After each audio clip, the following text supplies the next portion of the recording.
সময়টি ছিল প্রিয় নবীজির আগমনের। যখন নবীজির উপর ওহী নাজিল হচ্ছিল, ঠিক সেই মুহূর্তে দেখা গেল যে কাবা ঘরে সাজানোর জন্য তার সামনে নতুন নতুন মূর্তি স্থাপন করা হচ্ছে। অন্য এলাকা থেকে একটি কাফেলা বিভিন্ন ধরনের মূর্তি নিয়ে মক্কা এসেছিল। আবু সুফিয়ান এবং উমাইয়া বিন খালফ তাদের দেখে খুব খুশি হলেন। কিছুক্ষণ পর আবুল হাব ঘরের ভেতরে মূর্তিগুলো সাজাতে শুরু করলেন। আর ঠিক সেই সময় তার স্ত্রী তাকে বলল, তুমি মুহাম্মাদকে থামাচ্ছ না কেন? সে যদি চায় তাহলে সে তার স্ত্রী খাদিজার সাথে শান্তিতে বসবাস করতে পারত, তাহলে সে বারবার আমাদের বিরোধিতা কেন করছে? আবুল হাব বলল, ভয়ের কোনো কারণ নেই, আমাদের ঈশ্বর আমাদের রক্ষা করবেন। সেই সময় মক্কার অবস্থা এমন হয়ে গিয়েছিল, মক্কা এবং তার আশেপাশের এলাকা জুড়ে অনৈতিকতা কুসংস্কারে ভরে গিয়েছিল। প্রায় বেশিরভাগ লোকেরাই শিরিকের মতো পাপে লিপ্ত ছিল। ওদিকে নবীজির উপর ওহী নাজিল হচ্ছিল। 3 দিন পর রাসূল প্রচণ্ড জ্বর নিয়ে বাড়ি ফিরে এলেন। তখন সাহাবীরা এবং তার চাচা আবু তালেব খুব চিন্তিত হয়ে পড়লেন। আবু সুফিয়ান, উমাইয়া এবং মক্কার সর্দাররা একদিন আবু তালেবের বাড়িতে এসে তাকে হুমকি দিয়ে বললেন যে মুহাম্মাদকে বোঝাও, সে যেন তার সমস্ত কাজ ছেড়ে দেয়। প্রয়োজন হলে আমরা মুহাম্মাদকে মক্কার নেতা বানাবো এবং প্রচুর ধন সম্পদ দেব। কিন্তু রাসূল তাদের সমস্ত কথা উপেক্ষা করলেন। এদিকে আতাবা বিন রাবিয়ার ছেলে হাজিফাকে ইসলাম গ্রহণের জন্য শাস্তি দেওয়া হয়েছিল। পরে তিনি হাজিফার বোনের কাছে গেলেন, যিনি আবু সুফিয়ানের স্ত্রী ছিলেন, এবং তার ভাই ওয়ালিদও তার বিরোধিতা শুরু করে। সেই সময় হাজিফা মক্কার নিষ্ঠুর শাসকদের ভয়ে তার বাড়ি ছেড়ে অন্যদিকে চলে যান। অন্যদিকে মক্কার নিষ্ঠুর শাসকদের ভয়ে নবীর সাহাবীরা রাতভর লুকিয়ে ইসলাম গ্রহণ করতে থাকেন। একদিন আল্লাহর কাছে ইবাদত করতে করতে সকাল হয়ে গেল এবং তারা যে যেখানে থাকতো তাদের বাড়িতে যেয়ে লুকিয়ে পড়তো। নবীজির একজন সাহাবী সারা রাত বাড়িতে ফিরল না। তখন তার বাবা মা চিন্তিত হয়ে পড়লেন। পরবর্তীতে যখন সে বাড়ি ফিরে এলো, তখন তার বাবা মা তাকে জিজ্ঞাসা করলেন, তুমি কোথায় ছিলে? আর ঠিক তখনই ঘরে রাখা মূর্তিটি তার হাতে লেগে পড়ে গেল আর ভেঙে টুকরো টুকরো হয়ে গেল। তখন তার বাবা বলল, তুমি এটা কি করলে? এই ঈশ্বরই আমাদের সবসময় রক্ষা করেছেন, আর তুমি এটা ভেঙে ফেললে? তখন সেই সাহাবী বললেন, যে ঈশ্বর তার নিজেকে রক্ষা করতে পারে না, সে আমাদেরকে কিভাবে রক্ষা করবে? এই কথা তার বাবা বললেন, মুহাম্মাদের সাথে থেকে থেকে তুমি নিজে ডেকে আনছো। তখন সেই সাহাবী বলল, মোটেও না। তারপর তিনি রাসূলের উপর দুরূদ পাঠ করতে থাকেন। একটা সময় আসলো যখন তার বাবা মা তাদের নিজেদের ভুল বুঝতে পারলেন। তখন তারা ইসলাম গ্রহণ করলেন। পরের দিন যখন মক্কার সর্দাররা তাদের ইসলাম গ্রহণের খবর জানতে পারলো, তখন তারা সেই সাহাবীকে ডেকে পাঠালো এবং সবাই তার সামনে নবীজিকে নিয়ে ঠাট্টা বিদ্রূপ করলো। উমাইয়া তার দাস বেলালকে বলল, বেলাল, তুমি তাকে এত মারো যতক্ষণ না পর্যন্ত সে তার নিজের ভুল না স্বীকার করে। কিন্তু হযরত বেলাল জানতেন যে রাসূলের সমস্ত বাণী সত্যের উপর ভিত্তি করে। তিনি তার সমস্ত হৃদয় ও আত্মা দিয়ে আল্লাহকে ভয় করতেন। তাই বেলাল তার মনিব উমাইয়াকে স্পষ্টভাবে বলে দিয়েছিলেন যে আমি কখনোই এটা করতে পারবো না। তারপর হযরত বেলালকে মরুভূমিতে নিয়ে যাওয়া হয় এবং তার উপর অত্যন্ত ভয়াবহ নির্যাতন চালানো হয়। ঠিক সেই সময় নবীপুত্র যায়েদকে সেখানে পাঠালেন। তিনি তাদেরকে বললেন, আবু বকর ওই দাসের জন্য 2000 দিনার দিতে প্রস্তুত, তুমি তাকে মুক্ত করে দাও। যখন উমাইয়া দিনারগুলো দেখলো, তখন সে হযরত বেলালকে মুক্ত করে দিল। অন্যদিকে যখন নবীর উপর ওহী নাজিল হচ্ছিল, তখন মক্কার লোকেরা প্রকাশ্যে ইসলামের দাওয়াত দিতে শুরু করলো। আল্লাহর নির্দেশে সকল সাহাবী এক জায়গায় সমবেত হয়ে মক্কায় ইসলাম গ্রহণের দাওয়াত দিতে থাকেন এবং তারা একসাথে মক্কার দিকে রওনা দিলেন।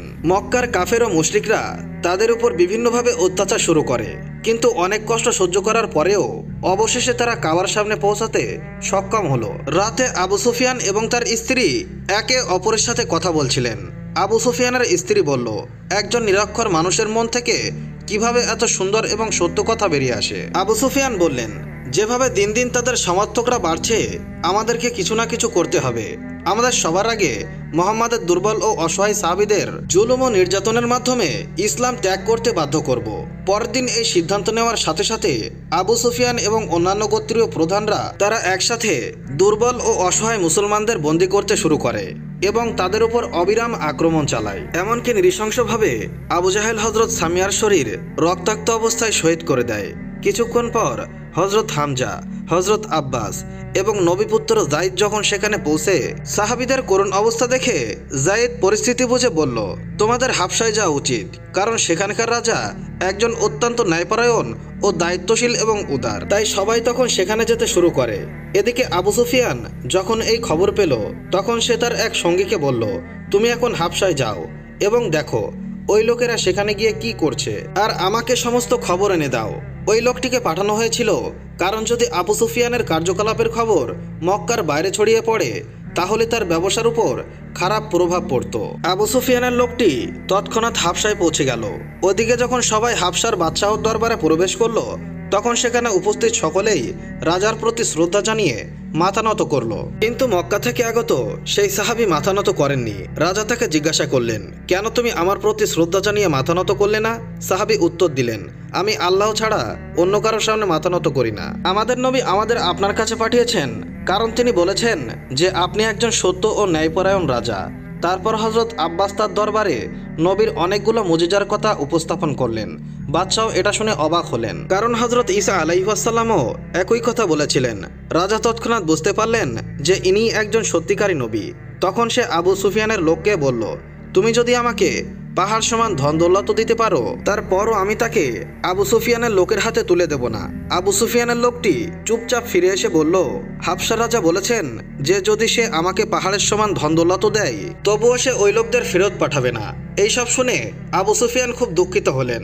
তখন সে নির্দেশ দিলেন, মক্কা থেকে মুহাম্মাদের সকল অনুসারীকে বের করে দাও এবং তাদের উপর কঠোর নির্যাতন করো, যাতে তারা ইসলাম ত্যাগ করতে বাধ্য হয়। তাই পরের দিন থেকে মুহাম্মাদের সকল সঙ্গীকে জোর করে টেনে নিয়ে যাওয়া হলো এবং আবারও তাদের উপর নিষ্ঠুর নির্যাতন চালানো হলো। আবু সুফিয়ান ঘোষণা করলেন, মক্কার কেউ তাকে সাহায্য করবে না। যদি কেউ তাকে সাহায্য করে তাহলে তাকে কঠোর শাস্তি দেওয়া হবে। কোনো উপায় না দেখে নবীজি তার সঙ্গীদেরকে নিয়ে মক্কার একটি শহরে চলে গেলেন এবং সেখানে 3 বছর কাটাতে হয়েছিল। এই 3 বছর ধরে তাকে অনেক কষ্ট ও নির্যাতন সহ্য করতে হয়েছে। কিন্তু নবীজির জীবনের সবচেয়ে বেদনাদায়ক মুহূর্তটি এসেছিল যখন তার প্রিয় স্ত্রী হযরত খাদিজা এবং তার অভিভাবক আবু তালিব ইন্তেকাল করেছিলেন। আবু তালেব তার মৃত্যুর আগ পর্যন্ত কাফের আর মুশরিকদের আল্লাহর রাসূলের আমন্ত্রণ জানিয়েছিলেন, কিন্তু যথারীতি তারা আল্লাহ ও তার রাসূলের বাণী প্রত্যাখ্যান করেছিলেন। চাচা আবু তালিবের মৃত্যুর পর মনে হয়েছিল যেন নবীজির উপর থেকে হেফাজতের ছায়া চলে গিয়েছিল। তখন মক্কার লোকেরা রাসূলের উপর আরো বেশি অত্যাচার শুরু করলো। অবশেষে রাসূল সাল্লাল্লাহু আলাইহি ওয়াসাল্লাম তার ইচ্ছা অনুযায়ী পুত্র যায়েদকে নিয়ে তায়েফে গেলেন। কিন্তু সেখানে পৌঁছানোর পর তিনি বিভিন্ন পরিস্থিতির মুখোমুখি হন। তায়েফের লোকেরা নবীজিকে গ্রহণ করেনি, বরং তারা শিশুদের নবীজির দিকে পাথর ছুঁড়ে মারার জন্য ছেড়ে দিল। শিশুরা নবীজির দিকে পাথর ছুঁড়ে মারতে থাকে। ঠিক তখনই তাদের সেখান থেকে তাড়িয়ে দেওয়া হয়েছিল। এই আচরণে নবীজি খুব কষ্টও পেয়েছিলেন, তাই সেই দিনটিকে তার জীবনের সবচেয়ে খারাপ দিন বলে মনে করেছিলেন। শোক ও দুঃখ ভরা মন নিয়ে রক্তাক্ত অবস্থায় নবীজি তায়েফ ত্যাগ করেন। এই সময় নবীজি সকল আশা ছেড়ে দেন, কিন্তু আল্লাহর হুকুমে মদিনায় এক অদ্ভুত ঘটনা ঘটে। মদিনা থেকে একটি কাফেলা এসে রাসূল সাল্লাল্লাহু আলাইহি ওয়াসাল্লামকে মদিনায় আসার জন্য আমন্ত্রণ জানাতে শুরু করলো। নবীজি এটা শুনে খুব খুশি হলেন, কিন্তু প্রথমে তিনি তার সাহাবীদের কথা ভাবলেন। তিনি নিজেই মক্কায় অবস্থান করেছিলেন যাতে ওনার সাথীরা কোনো বাধা ছাড়াই মদিনা পৌঁছাতে পারেন। এভাবেই নবীজির জনপ্রিয়তা এবং ইসলামের গৌরব বৃদ্ধি পাচ্ছিল, যা দেখে আবু সুফিয়ান এবং তার সঙ্গে মাজিদ হিংসায় জ্বলতে শুরু করলো এবং বলল, এখন আমরা মুহাম্মাদকে হত্যা করব। যখনই তারা এই সিদ্ধান্ত নিল এবং নবীজিকে হত্যা করার জন্য অনেক লোক পাঠালো, কিন্তু যখন তারা সেখানে পৌঁছালো তখন দেখতে পেল যে নবীজির পরিবর্তে হযরত আলী ঘুমাচ্ছেন। যখন আবু সুফিয়ান এই ব্যাপারে জানতে পারলেন, তখন উনি মক্কায় ঘোষণা করে দিলেন, যে কেউ নবীজিকে জীবিত অথবা মৃত অবস্থায় নিয়ে আসবে তাকে 100টি উট উপহার দেওয়া হবে। মক্কার লোকেরা পাগলের মতো বেরিয়ে পড়লো নবীজিকে খোঁজার জন্য। খুঁজতে খুঁজতে তারা একটি গুহার কাছে এসে পৌঁছালো, কিন্তু যখন তারা গুহার মুখে পৌঁছালো তখন দেখতে পেল যে সেখানে একটি বড় মাকড়সা জাল বুনেছে। এই দেখে তারা ভাবলো অনেকদিন ধরে সেখানে কেউ প্রবেশ করেনি, কিন্তু তাদের ধারণা সম্পূর্ণ ভুল ছিল, কারণ একই গুহার ভেতরে আমাদের প্রিয় নবী হযরত মুহাম্মদ সাল্লাল্লাহু আলাইহি ওয়াসাল্লাম ও তার সাথীরা উপস্থিত ছিলেন। আল্লাহর হুকুমে মাকড়সাটি একটি জাল বুনেছিল, যার ফলে সেই লোকেরা ধোঁকায় পড়ে ফিরে গেল। এবারও নবীজি এবং তার সাহাবীরা রক্ষা পেলেন। অন্যদিকে মক্কার লোকেরা অপেক্ষা করতে লাগলো কবে নবীজি তাদের মাঝে ফিরে আসবেন। তার কয়েকদিন পর নবীজিকে মদিনার প্রান্তরে ফিরে আসতে দেখা গেল। এটা দেখে সকলেই খুব খুশি হয়ে উঠল এবং নবীজিকে ভালোবাসা ও শ্রদ্ধার সাথে স্বাগতম জানালো। আল্লাহ তাআলার নির্দেশে একটি উটের মাধ্যমে একটি স্থান নির্বাচন করা হয়েছিল, যেখানে একটি মসজিদ নির্মাণ করা হয়েছিল। মদিনার ধনী গরিব সকলেই মিলে মসজিদের নির্মাণ কাজ সম্পন্ন করলেন। পরে হযরত হামজা বললেন যে মসজিদে কিছু একটা অনুপস্থিত মনে হচ্ছে। তাই একজন সাহাবী বলল, আমাদের 1 ঘন্টার জন্য একটি ষাঁড় রাখা উচিত, যাতে মানুষকে আল্লাহর কথা স্মরণ করিয়ে দেওয়া যায়। হযরত হামজা তৎক্ষণাৎ উত্তর দিলেন, না, খ্রিস্টানরা ঘন্টা ব্যবহার করে। তারপর আরেকজন সাহাবী বললেন, যদি আমরা কোনো বাদ্যযন্ত্র ছাড়াই আমাদের কণ্ঠে আল্লাহর দিকে সবাইকে ডাকি। এই কথা শুনে নবীজি হযরত বেলালের দিকে ইশারা করে বললেন, হে বেলাল, তুমি আজান দাও। নবীজির নির্দেশে মদিনায় হযরত বেলাল প্রথমবারের মতো আজান দিলেন। অন্যদিকে মক্কা এক প্রকার ফাঁকা হয়ে গিয়েছিল, যেহেতু নবীর সকল সাহাবী এবং তার গোত্রের লোকেরা হিজরত করেছিলেন। আবু সুফিয়ান এই সুযোগটি কাজে লাগিয়েছিল। সে মক্কা থেকে হিজরতকারী সকল মুসলমানের বাড়িঘর, দোকান এবং তাদের সমস্ত পণ্যদ্রব্য দখল করে নেয়। আবু সুফিয়ানের লোকেরা মদিনা এসে সাহাবীদের উত্তেজিত করার জন্য সংবাদ দিল, মক্কায় তোমাদের সমস্ত ধন সম্পদ দখল করা হয়েছে, তোমাদের যুদ্ধ করা উচিত। এই কথা শুনে হযরত হামজা বললেন যে নবীজি এখন শান্তি চান, তাই আমরা যুদ্ধ করতে পারবো না। কিন্তু তারপর হযরত হামজা নবীজির কাছে গিয়ে অনুরোধ করলেন, ইয়া রাসূলুল্লাহ, আমাকে যুদ্ধের জন্য অনুমতি দিন। নবীজি বললেন, আল্লাহর আদেশ এখনো আসেনি, তাই আমরা যুদ্ধ করব না। কিন্তু নবীজি আল্লাহর কাছে প্রার্থনা করেছিলেন যে কয়েকদিনের মধ্যেই আল্লাহ তাআলা যুদ্ধের অনুমতি দিয়েছিলেন। তখন নবীজি তার সাহাবীদের যুদ্ধের জন্য প্রস্তুতি নিতে নির্দেশ দিলেন এবং সবাই প্রস্তুত হয়ে বদরের যুদ্ধের ময়দানের দিকে রওনা হলেন।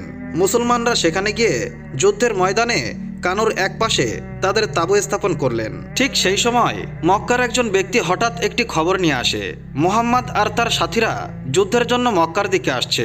এই কথা শুনে মক্কার সকল কাফের যুদ্ধের জন্য প্রস্তুত হয়ে গেল এবং বদরের দিকে রওনা দেয়। কিন্তু আবু সুফিয়ান তাদের সাথে যাওয়ার পরিবর্তে, মক্কা থেকে জিনিসপত্র নিয়ে ফিরে আসার পরিবর্তে তিনি জাররাতের জন্য অন্য রাজ্যে চলে যান। কাফেররা যুদ্ধের জন্য তার কাছে সাহায্য চেয়েছিল, কিন্তু সে তার সম্পত্তি রক্ষার জন্য যুদ্ধে যোগ দেয়নি। যুদ্ধের দিন ঘনিয়ে এলো এবং উভয় সেনাবাহিনী বদরের ময়দানে পৌঁছে গেল। মুসলমানরা তাদের শাসন বাস্তবায়নের জন্য কানুর কাছাকাছি অবস্থান নেন এবং নবীজি সকলকে বললেন, সবার প্রথমে প্রচুর পানি পান করো এবং তারপর পাথর দিয়ে কানুর মুখ বন্ধ করে দাও। সকল সঙ্গীরা প্রথমে তাদের মন ভরে পানি পান করলেন এবং তারপর কানুর মুখ পাথর দিয়ে ঢেকে দিলেন, যাতে কাফেররা যখন সেখানে পৌঁছায় তখন পানির অভাবে দুর্বল হয়ে পড়ে। নবীজি যেমনটা ভেবেছিলেন ঠিক তেমনই ঘটেছিল।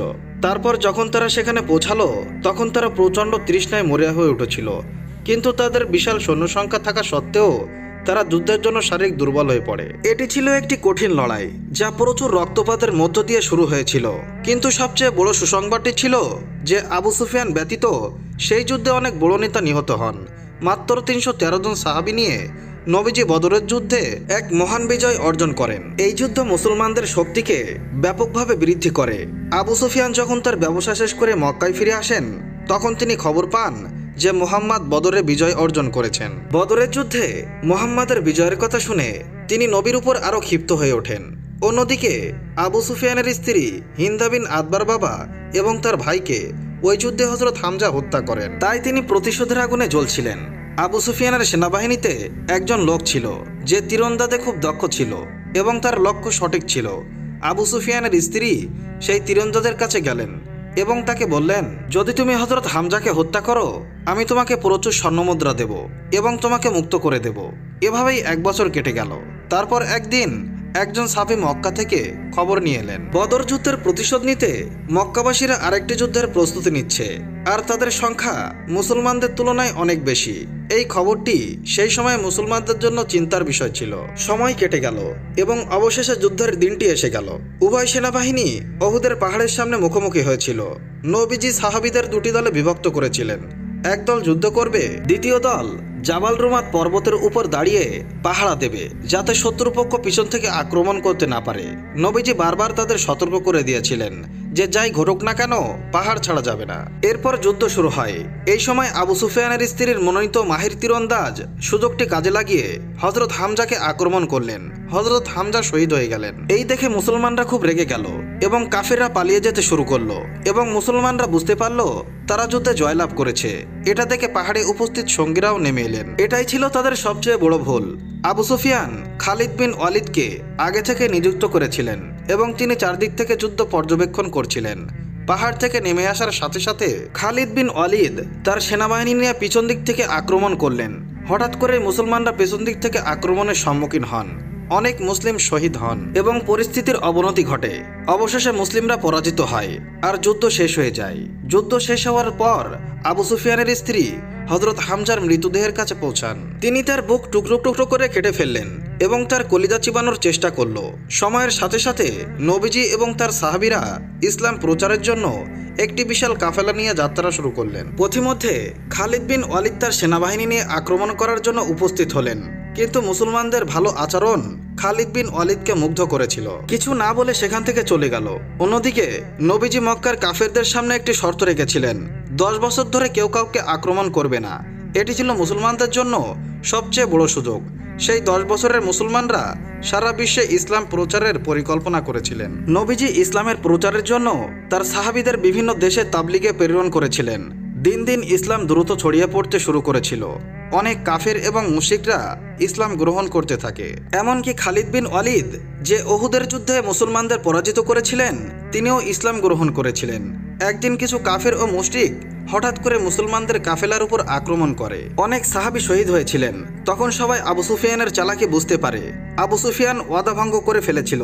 পরের দিন আবু সুফিয়ান নিজেই মদিনায় আসেন, কিন্তু যেহেতু তিনি প্রতিশ্রুতি পূরণ করেননি, মদিনার কেউ তার সাথে কথা বলতে চাইছিল না। সবাই তার দিকে ঘৃণার দৃষ্টিতে তাকাচ্ছিল। যখন সে নবীজির সাথে কথা বলার চেষ্টা করত, তখন তিনি বারবার মুখ ফিরিয়ে নিতেন। আবু সুফিয়ান দুঃখের সাথে বললেন, আমি একজন রাখালের কাছে পরাজিত হয়েছি। এই কথা শুনে হযরত আব্বাস বললেন, এই সেই রাখাল যার দিন আজ সারা বিশ্বে পালিত হয়। ততক্ষণে ইসলাম গ্রহণকারীর সংখ্যা 10,000-এরও বেশি পৌঁছে গিয়েছিল। নবীজি তার 10,000 সাহাবী নিয়ে মদিনা থেকে মক্কার উদ্দেশ্যে রওনা হলেন। ওদিকে আবু সুফিয়ান মক্কায় ফিরে গেল এবং তার লোকদের বলতে লাগলো, এখন আর কোনো উপায় নেই। মুহাম্মদ তার কথা সত্য প্রমাণ করেছে। তিনি সারা বিশ্বের মন জয় করেছেন। কাফেররা বুঝতে পারল যে এখন তাদের আর কিছু করার নেই। ইতোমধ্যে নবীজি এবং তার সাহাবীরা মক্কার কাছে মরুভূমিতে রাত কাটাচ্ছিলেন। আবু সুফিয়ান এবং তার স্ত্রী হিন্দ বিন তাবা গোপনে মুসলমানদের কাফেলা দেখতে যান। তারা এত বেশি সেনাবাহিনী দেখে অবাক হয়ে গিয়েছিল। আবু সুফিয়ান বুঝতে পেরেছিলেন যে ইসলামের বিজয় নিশ্চিত।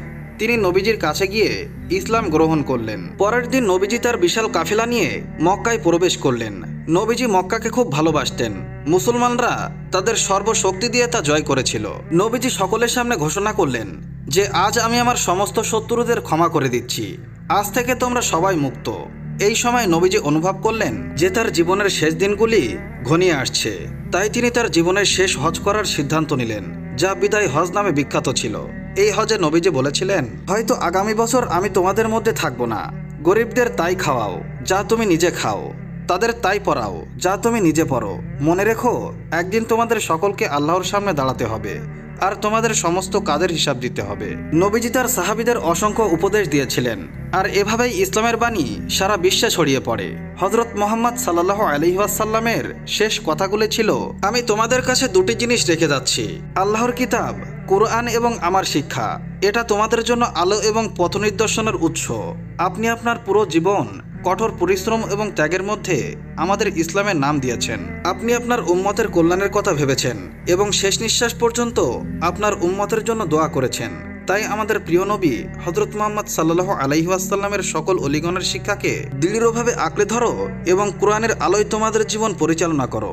আমার বিশ্বাস, সিরাতে তৈয়বা প্রতিটি মুসলমানের জন্য গর্বের এবং মহান শিক্ষার বিষয়। আল্লাহ তাআলা আমাদের সকলকেই আমাদের প্রিয় নবী হযরত মুহাম্মদ সাল্লাল্লাহু আলাইহি ওয়াসাল্লামের দেখানো রাস্তায় চলার তৌফিক দান করুন, আমিন। বাগদাদ শহরে একজন নারী বসবাস করতেন। তিনি ছিলেন বিধবা। কিছুদিন পূর্বেই তার স্বামী ইন্তেকাল করেছেন। এই বিধবা নারীর একজন পুত্র সন্তান ছিল, যে মহান আল্লাহ তাআলার ইচ্ছায় অসুস্থ হয়ে গিয়েছিল। এই নারী তার ছেলের চিকিৎসার জন্য অনেক বড় বড় চিকিৎসকের কাছে গিয়েছেন, কিন্তু তাতে কোনো ফায়দা হয়নি। এই কারণে ওই নারী খুবই পেরেশান অবস্থার মধ্যে পড়ে যায়, কারণ তার ছেলের অবস্থা দিন দিন খারাপ থেকে খারাপ হচ্ছিল। এই বিধবা নারীর এই দুনিয়াতে তার এই ছেলে ব্যতীত আর কেউই ছিল না। এক পর্যায়ে তার প্রতিবেশী তাকে পরামর্শ দিল, তোমার ছেলেকে নিয়ে বাগদাদ শরীফের হুজুরের কাছে যাও, তার দোয়ার বদৌলতে তোমার ছেলে সুস্থ হয়ে যাবে। এই কথা শুনে সেই বিধবা নারী তার ছেলেকে নিয়ে বাগদাদ শরীফের দিকে রওনা দিল। মাঝ রাস্তায় এসে তার ছেলের অবস্থা খুবই খারাপ হয়ে যায় এবং সে বেহুশ হয়ে পড়ে। সেই পথেরই একজন পথিক বিধবা নারীকে জিজ্ঞাসা করল, কে আপনি আর কোথায় যাচ্ছেন? জবাবে সেই নারী বললেন, আমার ছেলে খুবই অসুস্থ, তাকে সুস্থ করতে বাগদাদ শরীফের হুজুরের নিকট যাচ্ছি, কিন্তু দুর্ভাগ্যবশত আমার ছেলের অবস্থা রাস্তার মধ্যেই খারাপ হয়ে গিয়েছে। তখন সেই পথিক বলল, আপনি সাহস হারাবেন না, কোনোভাবেই আপনার ছেলেকে নিয়ে বাগদাদের হুজুরের নিকট চলে যান। সেখানে যদি একবার যেতে পারেন তাহলে কোনো না কোনো সমাধান হবেই, আর আপনি খুশি মনেই আপনার বাড়িতে ফিরে আসতে পারবেন, কারণ বাগদাদের হুজুর মহান আল্লাহ তাআলার একজন নেক বান্দা এবং তার দোয়ার ওসিলায় অনেক মানুষ সেবা পেয়ে যান। এরপর সেই বিধবা নারী তার ছেলেকে নিয়ে যখন বাগদাদ শরীফে যায়, তখন তার ছেলেকে দেখে বাগদাদের হুজুর বললেন, হে মহান আল্লাহ তাআলার বান্দি, এখন তোমার ছেলের জন্য আর কিছুই করার নেই, কারণ তোমার ছেলেকে মহান আল্লাহ তাআলা তার নিজের কাছে নিয়ে গিয়েছেন। এখন তুমি শুধু আল্লাহ তাআলার উপর ভরসা করে থাকো আর এই সিদ্ধান্ত মেনে নাও। কিন্তু এই কথা সেই বিধবা নারী কোনোভাবেই মানতে পারছিল না। সে চিৎকার করে কাঁদতে থাকে। ঠিক সেই সময় সেইখানে খুব সুন্দর একটি বাচ্চা আসে। সে এসে বিধবা নারীকে জিজ্ঞাসা করে, তুমি কাঁদছো কেন? সুন্দর সুদর্শন বাচ্চাটিকে দেখে বিধবা নারী বলতে থাকে, তোমাকে আর কি বলবো, তুমি তো ছোট্ট একটি বাচ্চা। এরপরেও সেই বিধবা নারী তার সামনে উপস্থিত থাকা সেই ছোট্ট বাচ্চাটিকে তার সমস্ত ঘটনা খুলে বলে। সে নারী বলতে থাকে কিভাবে তার ছেলে অসুস্থ হলো আর কিভাবে তার ছেলেকে নিয়ে এই বাগদাদ শহর এসেছে যেন সে হুজুরের দোয়ায় সুস্থ হয়ে ওঠে। কিন্তু এখানে পৌঁছানোর পূর্বেই আমার ছেলে রাস্তায় জ্ঞান হারিয়েছিল এবং এই অবস্থায় আমার ছেলেকে মৃত্যুর পথে নিয়ে গিয়েছে। এই কথা শুনে বিধবা নারী কান্না শুরু করলো। অতঃপর সে বলল, আমি আমার ওই ছেলেকে ছাড়া কিভাবে বাঁচব? এই কথা শুনে সেই বাচ্চাটি বলল, হে মা, আপনার ছেলে তো মারা যায়নি, এখনো জীবিত রয়েছে। দেখুন, সে সত্যি জীবিত। বাচ্চাটির কথা শুনে বিধবা মহিলাটি আবার তার ছেলের দিকে ভালো করে তাকালেন এবং সে তাকিয়ে দেখতে পেলেন তার ছেলের শ্বাস চলছে এবং তার ছেলে ধীরে ধীরে হাত পা নাড়াচ্ছে। তখন সে বিধবা নারী অবাক হয়ে ওই বাচ্চাটিকে জিজ্ঞাসা করলো, আমার মৃত পুত্র কিভাবে জীবিত হলো? কারণ সে তো আমার সামনে ইন্তেকাল করেছিল। এটা কিভাবে সম্ভব? নাকি আমার পুত্র শুধুমাত্র অসুখের কারণে বেহুশ অবস্থায় ছিল? তখন সেই সুন্দর সুদর্শন বাচ্চাটি জবাব দিল, হে মা, মহান আল্লাহ তাআলার হুকুমে আপনার পুত্র আবার জীবিত হয়েছে। আপনার ছেলে অসুখের কারণে বেহুশ হয়নি, বরং সেই দুনিয়া থেকে বিদায় নিয়েছিল। আপনার কষ্ট আমার সহ্য হয়নি, তাই আমি আল্লাহর কাছে দোয়া করেছিলাম, ইয়া মহান আল্লাহ তাআলা, আপনি দুঃখিনী মায়ের কষ্টকে লাঘব করে দিন এবং আপনি তার কলিজাকে ঠান্ডা করে দেন। এই বিধবা নারী তার পুত্রের মৃত্যু কোনোভাবেই মানতে পারছে না। আপনি তাকে খুশি করে দিন। আপনি তো সবকিছুই করতে পারেন, আপনার জন্য কোনো কিছুই অসম্ভব নয়। আপনি চাইলে সব হতে পারে। দোয়ার ওসিলায় মানুষের তকদির পর্যন্ত আপনি বদলে দিতে পারেন। আর আপনি তো সকল ক্ষমতার মালিক। আপনি চাইলে ওই বৃদ্ধ মহিলার সমস্ত সুখ তাকে পুনরায় ফিরিয়ে দিতে পারেন। আপনি এই ছেলেকে পুনরায় হায়াত দিয়ে দিন। আমি এভাবেই মহান আল্লাহ তাআলার কাছে দোয়া করেছি এবং মহান আল্লাহ তাআলা আমার দোয়া কবুল করেছেন। এখন আপনার পুত্র আপনার নিকট সহি সালামত অবস্থায় রয়েছে। তখন সেই বিধবা নারী সেই বাচ্চাটিকে জিজ্ঞাসা করলেন, আমি সবই মানছি, কিন্তু তুমি কে? তোমার পরিচয় কি? সেই বাচ্চাটির পরিচয় দেওয়ার পূর্বে সেখানে বাগদাদ শরীফের হুজুর আসেন। সেই মহিলার ছেলেকে পুনরায় জীবিত দেখে হুজুর বুঝতে পারলেন এখানে কি ঘটেছে। তখন হুজুর বাচ্চাটিকে বললেন, বেটা, তুমি এখনো তকদিরের ব্যাপারটা পুরোপুরি বুঝতে পারোনি। আমি জানি তোমার দোয়ার ওসিলায় মহান আল্লাহ তাআলা এই বিধবা নারীর পুত্রকে পুনরায় হায়াত দিয়েছেন। আমার প্রশ্ন হলো, তুমি এমনটা কেন করলে? মানুষ তো এই কথা কোনোভাবেই মানবে না। এটা বলে হুজুর একটি বেত নিয়ে আসলেন। বেত দেখে বাচ্চাটি দৌড় দিল। হুজুরও বাচ্চাটির পিছন পিছন দৌড়াতে শুরু করলো। আসলে বেত দিয়ে প্রহার করার উদ্দেশ্য ওই হুজুরের ছিল না, তিনি শুধু ভয় দেখানোর জন্যই এমনটা করেছিলেন। এমন অবস্থায় ওই বাচ্চাটি হুজুরের ভয়ে প্রাণপণে ছুটছিল। তখন সামনে একটি কবরস্থান ছিল যেখানে অসংখ্য কবর ছিল। আর সেই বাচ্চাটি কবরস্থানের পাশ দিয়ে ছুটতে ছুটতে বলতে লাগলো, হে কবরবাসী, এই হুজুরের হাত থেকে আমাকে বাঁচাও। আর সেখানেই ঘটলো একটি অদ্ভুত ঘটনা। ছোট্ট একটি বাচ্চার কথায় কবরস্থানের সমস্ত কবর থেকে মুর্দারা উঠে আসতে শুরু করলো এবং এই মুর্দারা সেই ছোট্ট বাচ্চাটির সামনে ঢাল হিসেবে দাঁড়িয়ে গেল। অর্থাৎ এক পাশে হুজুর, অন্য পাশে সেই ছোট্ট ছেলেটি এবং তাদের মাঝে কবর থেকে উঠে আসা মুর্দারা। এই দৃশ্য দেখে হুজুর সেই বাচ্চাটিকে বললেন, আমি জানি আসলে তুমি কে। আমি তোমার ক্ষমতার সঙ্গে পেরে উঠবো না। শুধু এতটুকুই বলবো, তুমি এত ছোট বয়সে তোমার এই ক্ষমতাগুলো দেখিও না, কারণ লোকেরা তোমার এই সমস্ত বিষয় বিশ্বাস করবে না এবং পরবর্তীতে তোমার উপরে আঙুল তুলে কথা বলবে, তোমাকে দোষারোপ করবে। তখন ওই বাচ্চাটি বলল, হুজুর, আমি তো এটা ইচ্ছা করে করিনি। সেই মা কিভাবে কান্না করছিল, আর সেই মাকে কান্না করা অবস্থায় দেখে আমি সহ্য করতে পারিনি। এই মা কিভাবে তার সন্তানের মৃত্যু সহ্য করবে, আর সে কিভাবে তার সন্তানকে একা একা দাফন করবে, আর এই মা কিভাবেই তার সন্তানকে ছাড়া থাকবে, এই বিষয়গুলো আমার একদমই সহ্য হচ্ছিল না। আর এই কারণে আমি আল্লাহর কাছে দোয়া করেছি আর বলেছি, হে মহান রাব্বুল আলামিন, এই বাচ্চার তকদিরে যদি শেফা লেখা থাকে তাহলে আপনি তাকে শেফা দিয়ে দিন। আর যদি মৃত্যু থেকে জীবিত করা সম্ভব হয়, আপনি আমার দোয়া কবুল করে নিন, তাকে হায়াত দান করুন। আপনার দরবারে সমস্ত অসম্ভব জিনিসকে সম্ভব করা যায়। আপনার বান্দারা তো এ বিষয়ে অক্ষম, আপনি তো সবই পারেন।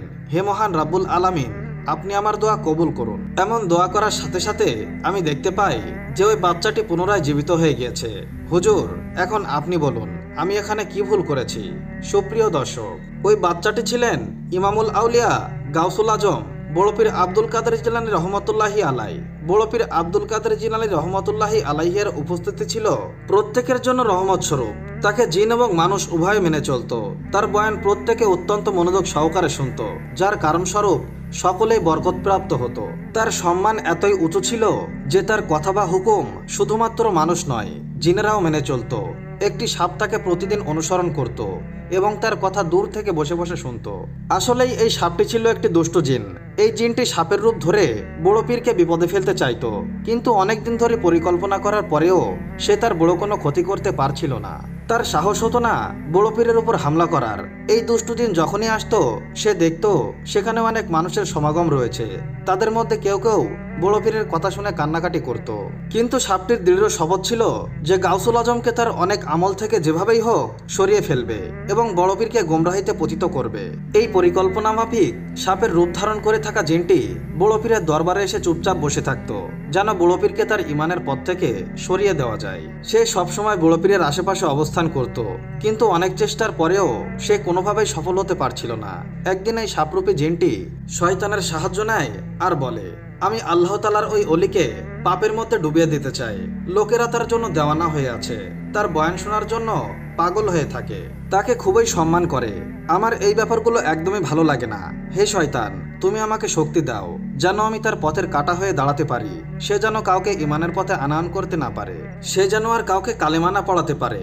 এভাবে সে একদিন শয়তানের কাছ থেকে শক্তি নেয়। অতঃপর একদিন গাউসুল আজম তার মাদ্রাসার ছাত্রদের তালিম দিচ্ছিলেন। সেখানে অনেক বড় বড় আলেমরা উপস্থিত ছিল। তারা সবাই অনেক মনোযোগ এবং আদবের সঙ্গে বয়ান করছিল। এত বড় জামায়াতে বড় পীর এমনভাবে বয়ান করছিল যে কারো কোনো হুঁশ ছিল না। আচমকা একটি সাপ ওই দেয়ালের ছাদ থেকে জামায়াতে এসে পড়ে আর সকলের মাঝে মুহূর্তে আতঙ্ক ছড়িয়ে পড়ে। আকার আয়তনে এই সাপটি ছিল অনেক বড়। সাপটি বড় পীরকে হামলা করে।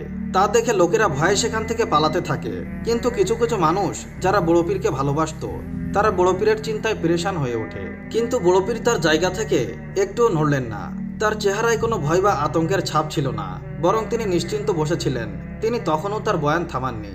ওই সাপটি ধীরে ধীরে তার পায়ের উপরে উঠে বসে এবং ক্রমশই তার শরীর মোবারক পেঁচিয়ে ধরে এবং ধীরে ধীরে ওই সাপটি বড় পীরের ঘাড়ের উপরে উঠে পেঁচিয়ে ধরে। কিন্তু এতে বড় পীর আব্দুল কাদের জিলানী রহমতুল্লাহি আলাই বিন্দু মাত্র বিচলিত হলেন না এবং তিনি তার বয়ানও থামালেন না, যেন তার মাঝে এই সাপটি নিয়ে কোনো চিন্তাই নেই। এবার সাপটি বড় পীরকে ছেড়ে দিয়ে তার সামনে এসে দাঁড়ায় এবং বড় পীরের সঙ্গে কথা বলতে শুরু করে। আর সাপটি এমনভাবে দাঁড়িয়েছিল যেন কেউ তার শত্রুকে বহুদিন পর নিজের কবজায় পেয়েছে। সাপটি কিছুক্ষণ বড় পীরের সঙ্গে কথা বলে সেখান থেকে চলে যায়। লোকেরা অবাক হয়ে এই অদ্ভুত দৃশ্য দেখতে থাকে। লোকেরা ভেবেছিল সাপটি হয়তো বড় পীরের ক্ষতি করবে, কিন্তু এমন কিছুই ঘটল না। অতঃপর সেখানে প্রেসিনিতে থাকা লোকেরা সামনে এসে হাজির হয় আর বলে, হুজুর, এটা তো একটি অবিশ্বাস্য ঘটনা। এত বড় একটা সাপ যে এতটাই ভয়ঙ্কর যে ইচ্ছা করলেই মুহূর্তে যে কাউকে শেষ করে দিতে পারে, কিন্তু সাপটি আপনার কিছুই করতে পারল না। তাছাড়া সে আপনার সামনে দাঁড়িয়ে কি বলছিল? তখন বড় পীর আব্দুল কাদের জিলানী রহমতুল্লাহি আলাই ইরশাদ করেন, তোমরা যে সাপটিকে দেখেছো সেটি ছিল আমাদের দুশমন। সে আমাদের ক্ষতি করতে এসেছিল। সে চেয়েছিল এখানে যেন বয়ান বন্ধ হয়ে যায় এবং আল্লাহ ও রাসূল সাল্লাল্লাহু আলাইহি ওয়াসাল্লামের জিকির থেমে যায়। সে বহুদিন ধরেই আমার ক্ষতি করার চেষ্টা করছিল, কিন্তু আজ যখন সে সাহস করে আমাকে পেঁচিয়ে ধরে তখন তার মনে হতে থাকে তার সমস্ত শক্তি শেষ হয়ে গিয়েছে। এই সাপটি আমার কোনো ক্ষতিই করতে পারেনি, কারণ মহান আল্লাহ তাআলার হেফাজত সবচেয়ে বড়। এই সাপটি আমার সামনে এসে বলে, হে গাউসুল আজম, আমি বহু আল্লাহওয়ালা ব্যক্তিকে দেখেছি যাদের কেউ নামাজ ছাড়তো না, যাদের অন্তর থেকে কখনো আল্লাহ তাআলা জিকিরও থামতো না। আমি তাদেরকেও ঈমান থেকে সরিয়ে দিয়েছি, কিন্তু একমাত্র আপনার সঙ্গে আমি হেরে গেলাম। আমি তখন সাপটিকে বলি, মৃত্যুর মালিক একমাত্র আল্লাহ তাআলা, আর তুই তো একটি সামান্য সাপ। একদিন তোরও মৃত্যু আসবে। আল্লাহ তাআলার রহমতে তুই আমার কোনো ক্ষতি করতে পারবি না। সবচেয়ে বড় হেফাজতের মালিক তো স্বয়ং আল্লাহ তাআলা। এই কথা শুনে সাপটি সেখান থেকে চলে যায়। অতঃপর পুনরায় বড় পীর আব্দুল কাদের জিলানী রহমতুল্লাহি আলাই বয়ান শুরু করলেন এবং মানুষের ভয়কেও খতম করে দিলেন। এরপরেও সাপটি তার জেদের উপর অটল ছিল, কারণ শয়তান তার বন্ধু। সে মনে মনে ভাবতে থাকে, এই পীর এতগুলো লোকের সামনে বয়ান করছিল আর আমি তার কিছুই করতে পারলাম না, কিন্তু পরের বার আমি ভয় পেয়ে আর ফেরত আসবো না। আমি এই পীরকে তার ইমান থেকে সরিয়েই ছাড়বো। এত ঘৃণিত ইচ্ছা ছিল ওই সাপরূপী জিনটির। আসলে এই সাপরূপী জিনটি জানতোই না উনি কোনো সাধারণ পীর না, তিনি হলেন পীরেদের পীর বড় পীর আব্দুল কাদের জিলানী রহমতুল্লাহি আলাই। সাপরূপী এই জিন অপেক্ষা করতে থাকে কোনো একদিন পীরকে একা পেলেই তার ক্ষতি করবে এবং ইসলাম থেকে সরিয়ে আনবে। একদিন এই সাপটি ওই সুযোগ পেয়ে যায়। একদিন বড় পীর আব্দুল কাদের জিলানী রহমতুল্লাহি আলাই একটি মসজিদে নামাজ আদায় করেছিলেন এবং আল্লাহ তাআলার দরবারে একের পর এক সেজদা করে যাচ্ছিলেন। এমন সময় সাপরূপী এই পাপিষ্ঠ জিন পুনরায় হাজির হয় আর ঠিক বড় পীরের জায়নামাজের সেজদার জায়গায় মুখ খুলে বসে থাকে। তখন সাপটি খুবই অহংকারের সঙ্গে চিন্তা করছিল এই পীর এখন কি করবে। যদি কোনো সাধারণ মানুষ হতো তাহলে হয়তো ভয়ে নামাজ ছেড়ে পালিয়ে যেত, কিন্তু আমাদের বড় পীর একমাত্র আল্লাহ তাআলা ব্যতীত কাউকে ভয় পেতেন না। তিনি দাঁড়িয়ে ছুরাপাট করেই যাচ্ছিলেন, তার চেহারা মোবারকে কোনো ভয়ের ছাপ ছিল না। যখন তিনি সেজদায় যেতে লাগলেন, সেজদার জায়গা থেকে সাপটি এমনভাবে সরিয়ে দিলেন যেন সাপটি কোনো ক্ষতিকর প্রাণী নয়, বরং এটা সাধারণ পোকা, তার কোনো ক্ষতি করার শক্তি নেই। কিন্তু সাপটি পিছু হাঁটলো না, সে বড় পীরের ঘাড় পেঁচিয়ে ধরলো। কিন্তু এবারও বড় পীর আব্দুল কাদের জিলানী রহমতুল্লাহি আলাই নির্বিঘ্ন মনে নামাজ পড়তে লাগলেন। এবার সাপটি বড় পীরের কুর্তির ভিতরে ঢুকে যায়। সাপটি এক পাশ দিয়ে ঢুকে অন্য পাশ দিয়ে বেরিয়ে আসে। সাপটি সর্বাত্মক চেষ্টা করতে থাকে কিভাবে সে বড় পীরের নামাজকে নষ্ট করবে। কোনো না কোনো সময় তো তার নামাজের মনোযোগ নষ্ট হবেই, তার নামাজ ছুটেই যাবে। কিন্তু বড় পীরের নামাজ তো নষ্ট হলোই না, বরং তিনি সম্পূর্ণ সালাত আদায় করে সালাম ফিরিয়ে তবেই উঠলেন। বড় পীর সালাম ফেরানোর পর সাপটি কিছু না বলে সেখান থেকে গায়েব হয়ে যায়। সে কোথা থেকে এসেছিল আর কেন এসেছিল কিছুই বলল না। একদিন বড় পীর আব্দুল কাদের জিলানী রহমতুল্লাহি আলাই ওই মসজিদে পুনরায় নামাজ আদায় করার জন্য আসে। যখন তিনি মসজিদে প্রবেশ করেন, সেখানে অনেক বড় বড় চোখের একজন লোককে দেখতে পান। সে মসজিদের মাঝখানে অনেক অসহায় অবস্থায় দাঁড়িয়েছিল, আর সে অসহায় দৃষ্টিতে বড় পীর আব্দুল কাদের জিলানী রহমতুল্লাহ আলাইহিকে দেখছিল। বড় পীরের অনেক মুরিদ ছিল যারা ছিল জিন। বড় পীর এই ব্যক্তিকে দেখেই বুঝে নেন এটি আর কেউ নয়, এ হলো একজন জিন। সে অনেক দুর্বল অবস্থায় বড় পীরের সামনে আসে এবং হাত জোড় করে মাপ চাইতে থাকে এবং গোলাপ করে কাঁদতে থাকে। এরপর কান্না থামিয়ে সেই জিন বলে, আমি তো একজন জাহান্নামী জিন যে আপনাকে প্রতিটি সময় বিরক্ত করে গিয়েছি। আমি তো বেশ কয়েক মাস ধরে এই কারণে বসে থাকতাম আপনাকে যেন আপনার কাছ থেকে সরিয়ে ফেলতে পারি আর মানুষের চোখে আপনার সম্মানকে শেষ করে দিতে পারি। আমি সেই সাপ যে আপনাকে আপনার রাস্তা থেকে সরিয়ে দিতে চেয়েছিলাম। আমি এর পূর্বে বহু আল্লাহওয়ালা ব্যক্তিকে তাদের ইবাদত থেকে সরিয়ে দিয়েছি, কিন্তু আপনার মতো আর কাউকে পাইনি যাকে আমি ইবাদত থেকে সরাতে ব্যর্থ হয়েছি। আমি না আপনার বয়ানকে থামাতে পেরেছি, না আপনার নামাজ থেকে আপনাকে সরাতে পেরেছি। শয়তানের কাছ থেকে শক্তি নিয়েও আমি আপনার আর আল্লাহ তাআলার মহব্বতকে শেষ করতে পারিনি। অতঃপর বড় পীর আব্দুল কাদের জিলানী রহমতুল্লাহ আলাইহি বললেন, তুমি জেনে রাখো, লোকেদের বাহবা পেতে আমি কোনো কাজ করিনি। আমি শুধু কাজ করি মানুষকে আল্লাহর পথে ফিরিয়ে আনার জন্য, আল্লাহর ইবাদতের প্রতি আকৃষ্ট করার জন্য। আর এই কারণে জিনেরাও আমার উপর বিশ্বাস রাখে। এরপর সেই জিন বলল, ওস্তাদ আপনি আমার জন্য দোয়া করবেন, আমি মুসলমান হতে চাই। আর এরপরে সেই জিন বড় পীর আব্দুল কাদের জিলানী রহমতুল্লাহ আলাইহির হাতে হাত রেখে মুসলমান হয়ে যায়। সুবহানাল্লাহ, সুবহানাল্লাহ। দিন মক্কায় হঠাৎ করে ঝড় বৃষ্টি শুরু হলো। সেই বৃষ্টিতে জমজমের পানি সব ভেসে চলে গিয়েছিল আর জমজমের কুয়া খালি হয়ে গেল। এরপর মক্কায় অনেক ভয়াবহ পানির সংকট দেখা দিল। লোকেরা পানির জন্য এদিক ওদিক ছোটাছুটি করতে লাগলো, কিন্তু কোথাও কোনো পানির দেখা মিলল না। সর্বস্তরের মানুষ পানির জন্য হাহাকার করতে লাগলো। অনেকেই তো অসুস্থ হয়ে পড়ল। সেই সময় মক্কার নেতা ছিল আব্দুল মুত্তালিব, যিনি ছিলেন প্রিয় নবী হযরত মুহাম্মদ সাল্লাল্লাহু আলাইহি ওয়াসাল্লামের দাদা। ভীষণ চিন্তিত হয়ে মক্কার লোকজনেরা তার কাছে এসে বলল, আপনি তো আমাদের নেতা, আমাদের জন্য আপনি কিছু করুন। জমজমের পানি যদি আমরা না পাই তাহলে আমরা সবাই মারা যাব। এই কথা শুনে আব্দুল মুত্তালিব অনেক চিন্তিত হয়ে পড়লেন। তিনি ভাবতে লাগলেন যে জমজমের কুয়া থেকে পানি কিভাবে বের হবে, কিন্তু কোনো সমাধানই তার সামনে আসছিল না। তিনি আল্লাহ তাআলার কাছে দোয়া করলেন, বিভিন্ন রকমের ওয়াদা করতে লাগলেন, কিন্তু কোনো ফল পেলেন না। একসময় তিনি বললেন, যদি আল্লাহ তাআলা এই সমস্যা থেকে মক্কাকে রক্ষা করেন আর জমজমের পানি আবার যদি বের হয়, তাহলে আমি আমার 10 জন সন্তানের থেকে একজনকে আল্লাহর রাস্তায় কুরবানি করে দেব। উনার দোয়া কবুল হয়ে গেল। জমজম থেকে আবার পানি বের হতে থাকলো আর মক্কার লোকেরা শান্তি ফিরে পেল। কিন্তু আব্দুল মুত্তালিব তার ওয়াদা ভুলে গিয়েছিলেন। একদিন রাতে যখন তিনি গভীর ঘুমে মগ্ন ছিলেন, তখন তিনি স্বপ্নে দেখলেন আল্লাহ তাআলা তাকে মনে করিয়ে দিলেন হে আব্দুল মুত্তালিব, তুমি কি ভুলে গিয়েছ তুমি কি ওয়াদা করেছিলে? তোমার ওয়াদা এখন তুমি পূরণ করো। পরের দিন রাতে আবার একই স্বপ্ন আসলো। এইবার তার উপরে কড়া নির্দেশ দেওয়া হলো, 7 দিনের ভেতরে তোমার ওয়াদা যদি পূরণ না করো তাহলে তোমার সব সন্তানই মারা যাবে আর জমজমের পানি আবার শুকিয়ে যাবে। এবার আব্দুল মুত্তালিব অনেক ভয় পেয়ে ঘাবড়ে গেলেন। তিনি এই স্বপ্নের ব্যাপারে কাউকে কিছু বললেন না। তৃতীয় দিন রাতে আবার একই স্বপ্ন দেখলেন। এইবার আল্লাহ তাআলার হুকুম অনেক কড়া ছিল।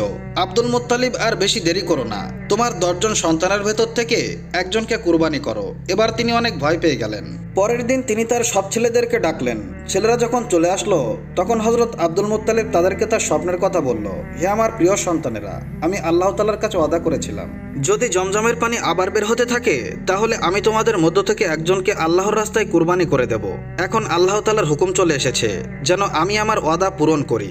আর যদি আমি এমনটা না করি তাহলে তোমরা সবাই মারা যাবে আর জমজম কূপের পানি অনন্তকালের জন্য বন্ধ হয়ে যাবে। এখন বলো আমি কি করব? এই কথা শুনে একজন জ্ঞানী ব্যক্তি বলল, হে আব্দুল মুত্তালিব, আপনি যে ওয়াদা করেছিলেন এখন আল্লাহ তাআলা তা পূরণ করার হুকুম দিয়েছেন।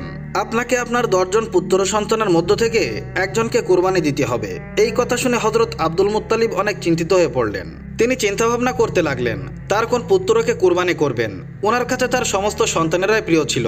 তিনি কোনো সিদ্ধান্ত নিতে পারছিলেন না। পরের দিন তিনি তার সমস্ত সন্তানদেরকে ডাকলেন।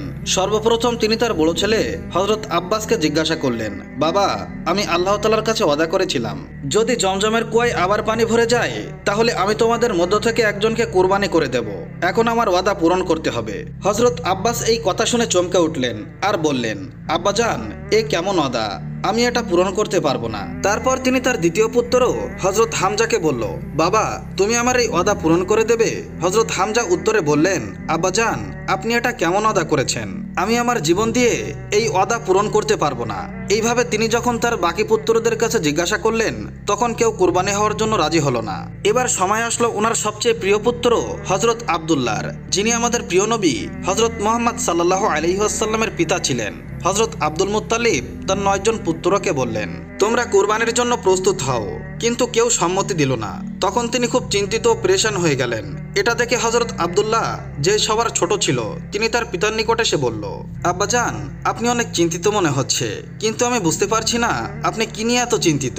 তখন আব্দুল মুত্তালিব বলল, হে আমার পুত্র, আমি আল্লাহ তাআলার কাছে ওয়াদা করেছিলাম, যদি জমজমের কুয়ায় পানি আবার ভরে যায় তাহলে আমি তোমাদের ভাইদের মধ্য থেকে একজনকে কুরবানি করে দেব। এখন আল্লাহ তাআলা আমাকে এই ওয়াদা পূরণ করার হুকুম দিয়েছেন, কিন্তু তোমার বাকি ভাইরা কুরবানি হওয়ার জন্য কেউ সম্মতি দিচ্ছে না। আর যদি আমার ওয়াদা আমি পূরণ না করি তাহলে আমার সব পুত্র মারা যাবে আর জমজমের পানি চিরদিনের জন্য শুকিয়ে যাবে। এই কথা শুনে হযরত আব্দুল্লাহ তার পিতার দিকে তাকিয়ে সে খুব গুরুত্ব সহকারে বলল, আব্বাজান, আপনি চিন্তা করবেন না। যদি ওয়াদা পূরণ না করার কারণে আমরা সবাই বিপদে পড়ি তাহলে আমাকে কুরবানি করে দিন। তার পুত্রের মুখে এই কথা শুনে হযরত আব্দুল মুত্তালিবের চোখে পানি চলে আসলো। একদিকে আনন্দ, কারণ তার প্রিয় পুত্র আল্লাহর রাস্তায় কুরবানি হওয়ার জন্য প্রস্তুত, কিন্তু অন্যদিকে এই চিন্তা করে তার মন খারাপ হচ্ছিল যে তাকে তার সবথেকে প্রিয় পুত্রকে হারাতে হবে, কিন্তু এছাড়া তার কাছে আর কোনো উপায় ছিল না। তখন যদি হযরত আব্দুল্লাহকে কুরবানি না করত তাহলে তাকে তার সব পুত্রকে হারাতে হতো আর জমজমের কুয়ার পানি সারা জীবনের জন্য শুকিয়ে যেত। যখন হযরত আব্দুল মুত্তালিব তার পুত্রকে কুরবানি দেওয়ার সিদ্ধান্ত নিলেন তখন এই খবর পুরো মক্কায় ছড়িয়ে পড়ল। সেখানকার লোকেরা মনে অনেক কষ্ট পেল, কেননা তারা হযরত আব্দুল্লাহকে অনেক ভালোবাসতো আর তাকে হারাতে চাচ্ছিল না। এই কারণে হযরত আব্দুল্লাহর ফুপি ফাতেমা দৌড়াতে দৌড়াতে আসলেন। তিনি অনেক জ্ঞানী ব্যক্তি ছিলেন আর তিনি জানতেন হযরত আব্দুল্লাহর সন্তানের মধ্যে আখেরি নবী জন্মগ্রহণ করবেন। যখনই তিনি জানতে পারলেন যে হযরত আব্দুল্লাহর কুরবানি দেওয়া হচ্ছে, সেই সময় তিনি খুব দ্রুত সেখানে পৌঁছালেন আর বললেন, হে আব্দুল মুত্তালিব, তুমি কি করছো? তুমি যদি আব্দুল্লাহর কুরবানি দিয়ে দাও তাহলে দুনিয়ার শেষ নবী জন্মগ্রহণ করবে না। পবিত্র কোরআনে লেখা আছে আখেরি নবী আব্দুল্লাহর বংশ থেকে আসবে। যে কোনো উপায়ে আব্দুল্লাহর কুরবানি দেওয়া বন্ধ করো। আব্দুল মুত্তালিব তো ওয়াদা করেছিলেন যদি জমজমের কুয়ায় পানি আবার ভরে যায় তখন তিনি তার 10 জন পুত্র সন্তান থেকে একজনকে আল্লাহর রাস্তায় কুরবানি দিবেন। যখন তার এই ওয়াদা পূরণ হয়ে গেল তখন তিনি যে ওয়াদা করেছিলেন তা পূরণ করার সময় আসলো। তারপর তিনি তার 10 জন পুত্র সন্তানের মধ্য থেকে লটারি করলেন, যাতে হযরত আব্দুল্লাহ নাম আসলো। এ দেখে হযরত আব্দুল মুত্তালিব অনেক চিন্তিত হয়ে পড়লেন, কিন্তু তারপরেও তার ওয়াদা পূরণ করার সিদ্ধান্ত নিলেন। যখন মক্কার লোকেরা এই কথা জানতে পারল তখন ওনারা এটার বিরোধিতা করলো আর বলল, আমরা কোনোভাবেই আব্দুল্লাহর কুরবানি হতে দিতে পারি না। এই কথার পরিপ্রেক্ষিতে একজন জ্ঞানী ব্যক্তি আবার বলল, দ্বিতীয়বার লটারি করা হোক, কিন্তু এইবার একটু ভিন্ন লটারি হোক, আব্দুল্লাহর নামের সাথে উটের নাম রাখা হোক। যখন দ্বিতীয়বার লটারির কাগজ ওঠানো হলো আবার আব্দুল্লাহর নাম আসলো। মক্কার লোকজন আবার তৃতীয়বার লটারি করার জন্য বলল। এইভাবে 99 বার লটারি করা হলো, কিন্তু প্রত্যেকবারই হযরত আব্দুল্লাহর নাম চলে আসে। এবার হযরত আব্দুল মুত্তালিব আরো বেশি চিন্তিত হয়ে পড়লেন। তিনি বুঝতে পারছিলেন না যে কি করবে। অবশেষে উনি 100টি উটের ব্যবস্থা করলেন, আবার লটারি শুরু করলো। এইবার লটারিতে উটের নাম উঠে গেল আর মক্কার লোকেরা খুশিতে আত্মহারা হয়ে গেল। হযরত আব্দুল মুত্তালিব 100 উট কুরবানি করে দিলেন, আর এইভাবে হযরত আব্দুল্লাহ কুরবানি থেকে বেঁচে গেল। হযরত আব্দুল্লাহ অনেক সুন্দর ও সুদর্শন যুবক ছিলেন। তার সৌন্দর্যের চর্চা পুরো মক্কায় ছিল। মক্কার নারীরা চাইতো তাকে তাদের স্বামী হিসাবে পেতে, আর অনেক জায়গা থেকে তার জন্য বিয়ের সম্বন্ধে আসতে লাগলো, কিন্তু তিনি কোনো সম্বন্ধের জন্য প্রস্তুত ছিলেন না। হযরত আব্দুল মুত্তালিব তার বন্ধু ওয়াহাব বিন আব্দুল মানাবকে ওয়াদা করেছিলেন যে ওনার মেয়ে আমিনার বিবাহ ওনার পুত্র আব্দুল্লাহর সাথে দিবেন। আমিনা মদিনায় থাকতো, আর ওনার পিতা ওয়াহাব বিন আব্দুল মানাব সেই সময় মক্কার সম্মানিত ব্যক্তিদের মধ্যে তিনিও একজন ছিলেন। কিছুদিন পর হযরত আব্দুল মুত্তালিব তার প্রিয় পুত্রকে সঙ্গে নিয়ে মদিনার উদ্দেশ্যে রওনা হলেন, যাতে ওনার পুত্রের বিবাহ আমিনার সাথে সম্পন্ন হয়। যখন ওনারা সফররত ছিলেন তখন রাস্তায় এক মহিলার সাথে দেখা হলো। সে আর কেউ নয়, মরিয়ম ছিল। মরিয়ম যখন আব্দুল্লাহকে দেখলেন তখন তিনি তার সামনে এসে বললেন, হে আব্দুল্লাহ, কিছুদিন আগে আপনার পিতা আপনার জায়গায় 100টি উট কুরবানি দিয়েছিলেন। আমি শপথ নিয়ে বলছি, আমি ওই 100 উট আপনার পিতাকে ফিরিয়ে দেব, কিন্তু আমার একটি শর্ত আছে, আপনি আমাকে বিবাহ করবেন। কিন্তু আব্দুল্লাহ, যিনি ছিলেন সৎ, ভদ্র আর লাজুক চরিত্রের, তিনি মরিয়ামের এই কথা মেনে নিলেন না, আর ভদ্রতার সাথে উত্তর দিলেন, আমি আমার পিতার সাথে আছি, আর ওনাকে ছেড়ে যাওয়া আমার পক্ষে অসম্ভব। এই কথা বলে তিনি তার পিতার সাথে মদিনার দিকে চলতে লাগলেন। যখন হযরত আব্দুল মুত্তালিব তার পুত্রকে নিয়ে মদিনায় পৌঁছালো, সেখানে তিনি ওয়াহাব বিন আব্দুল মানহাবের বাড়িতে গেলেন। সেখানে গিয়ে আমিনা আর আব্দুল্লাহর বিবাহ সম্পন্ন হলো। আমিনা অনেক সম্মানিত পরিবারের ছিলেন, আর মদিনার মহিলারা উনাকে খুব সম্মানের চোখেই দেখতেন। বিবাহ সম্পন্ন হওয়ার কিছু সময় আব্দুল্লাহ তার শ্বশুর বাড়িতে ছিলেন। তারপর তিনি আমিনাকে নিয়ে মক্কায় ফিরে আসলেন। কিছুদিন পর একদিন আব্দুল্লাহ রাস্তা দিয়ে পথ চলতে লাগলেন। তখন তিনি আবার মরিয়মকে দেখলেন, কিন্তু এইবার মরিয়মের ব্যবহার আগের মতো ছিল না। সে চুপচাপ কিছু না বলে সেখান থেকে চলে গেল। আব্দুল্লাহর বিষয়টা অস্বাভাবিক লাগলো। তখন তিনি ওনাকে দাঁড় করিয়ে তার কাছে জিজ্ঞাসা করলেন, হে মরিয়ম, প্রথমে তুমি আমাকে বিবাহ করার প্রস্তাব দিয়েছিলে, কিন্তু আজকে কোনো কিছু না বলেই চলে যাচ্ছ, কি কারণে? তখন মরিয়ম উত্তর দিল, হে আব্দুল্লাহ, যখন আমি আপনাকে প্রথমবার দেখেছিলাম তখন আপনার চেহারায় একটি নূর ছিল। এটা এর আগে আমি কারোর চেহারায় দেখিনি। এই কারণে আমি আপনাকে বিবাহ করার প্রস্তাব দিয়েছিলাম, কিন্তু আজকে আপনার চেহারায় সে নূরের ঝলকানি আর নেই। এখন এই নূর অন্য কারো হয়ে গেছে, আপনার বিবি আমিনা। এখন আমার আর কিছু বলার নেই। এই কথা বলে মরিয়ম সেখান থেকে চলে গেল, আর আব্দুল্লাহ নিজের বাড়িতে চলে গেল। কিছুদিন পর হযরত আব্দুল মুত্তালিব আব্দুল্লাহকে ব্যবসার কাজে মদিনায় পাঠালেন। আব্দুল্লাহ কুরাইশ ব্যবসায়ী একটি কাফেলার সাথে পথ চলতে লাগলেন, কিন্তু রাস্তায় হঠাৎ সে অসুস্থ হয়ে পড়লেন। ওনার অসুস্থতা বাড়তেই লাগলো। এই কারণে তারা আবার মদিনায় ফিরে আসলো, আর সেখানেই তার মৃত্যু হয়ে গেল। সুপ্রিয় দর্শক, আমাদের এই সুন্দর ও ইমানের সুন্দর একটি ভিডিও এখানেই শেষ হলো। কিন্তু দাঁড়ান, আপনারা কি চান আপনাদের জন্য আমাদের প্রিয় নবী হযরত মুহাম্মদ সাল্লাল্লাহু আলাইহি ওয়াসাল্লামের পুরো জীবন কাহিনীর ভিডিও নিয়ে আসি? তাহলে কমেন্ট বক্সে আল্লাহু আকবার লিখে সবাই আমিন বলবেন। আর হ্যাঁ, অবশ্যই আমাদের এই ভিডিওতে লাইক করতে ভুলবেন না, যাতে সবাই এই সুন্দর ইমানের ঘটনা থেকে কিছু শিখতে পারে। তো দেখা হবে আবার নতুন কোনো ইমান মজবুত করার ভিডিও নিয়ে। ততক্ষণের জন্য আল্লাহ হাফেজ। একদা রমজান মাসে বিশ্বনবী হযরত মুহাম্মদ সাল্লাল্লাহু আলাইহি ওয়াসাল্লামের দরবারে হযরত ওমর ফারুক রাদিয়াল্লাহু তাআলা আনহু উপস্থিত হলেন। নবীজি বললেন, হে ওমর, তোমার উপর জাকাতের সম্পদ রক্ষা করার দায়িত্ব দিলাম, তুমি তা যথাযথ পালন করবে।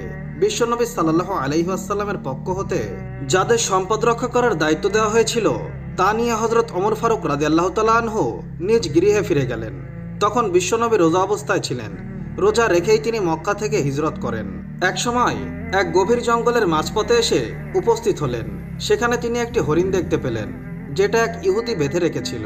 হরিণটি বিশ্বনবী সাল্লাল্লাহু আলাইহি ওয়াসাল্লামকে দেখা মাত্রই উচ্চস্বরে বলে উঠল, ইয়া রাসূলুল্লাহ, ইয়া হাবিব আল্লাহ, আজ সকালে আমি আমার বাচ্চাদের বাসায় রেখে খাবারের সন্ধানে বের হয়েছিলাম।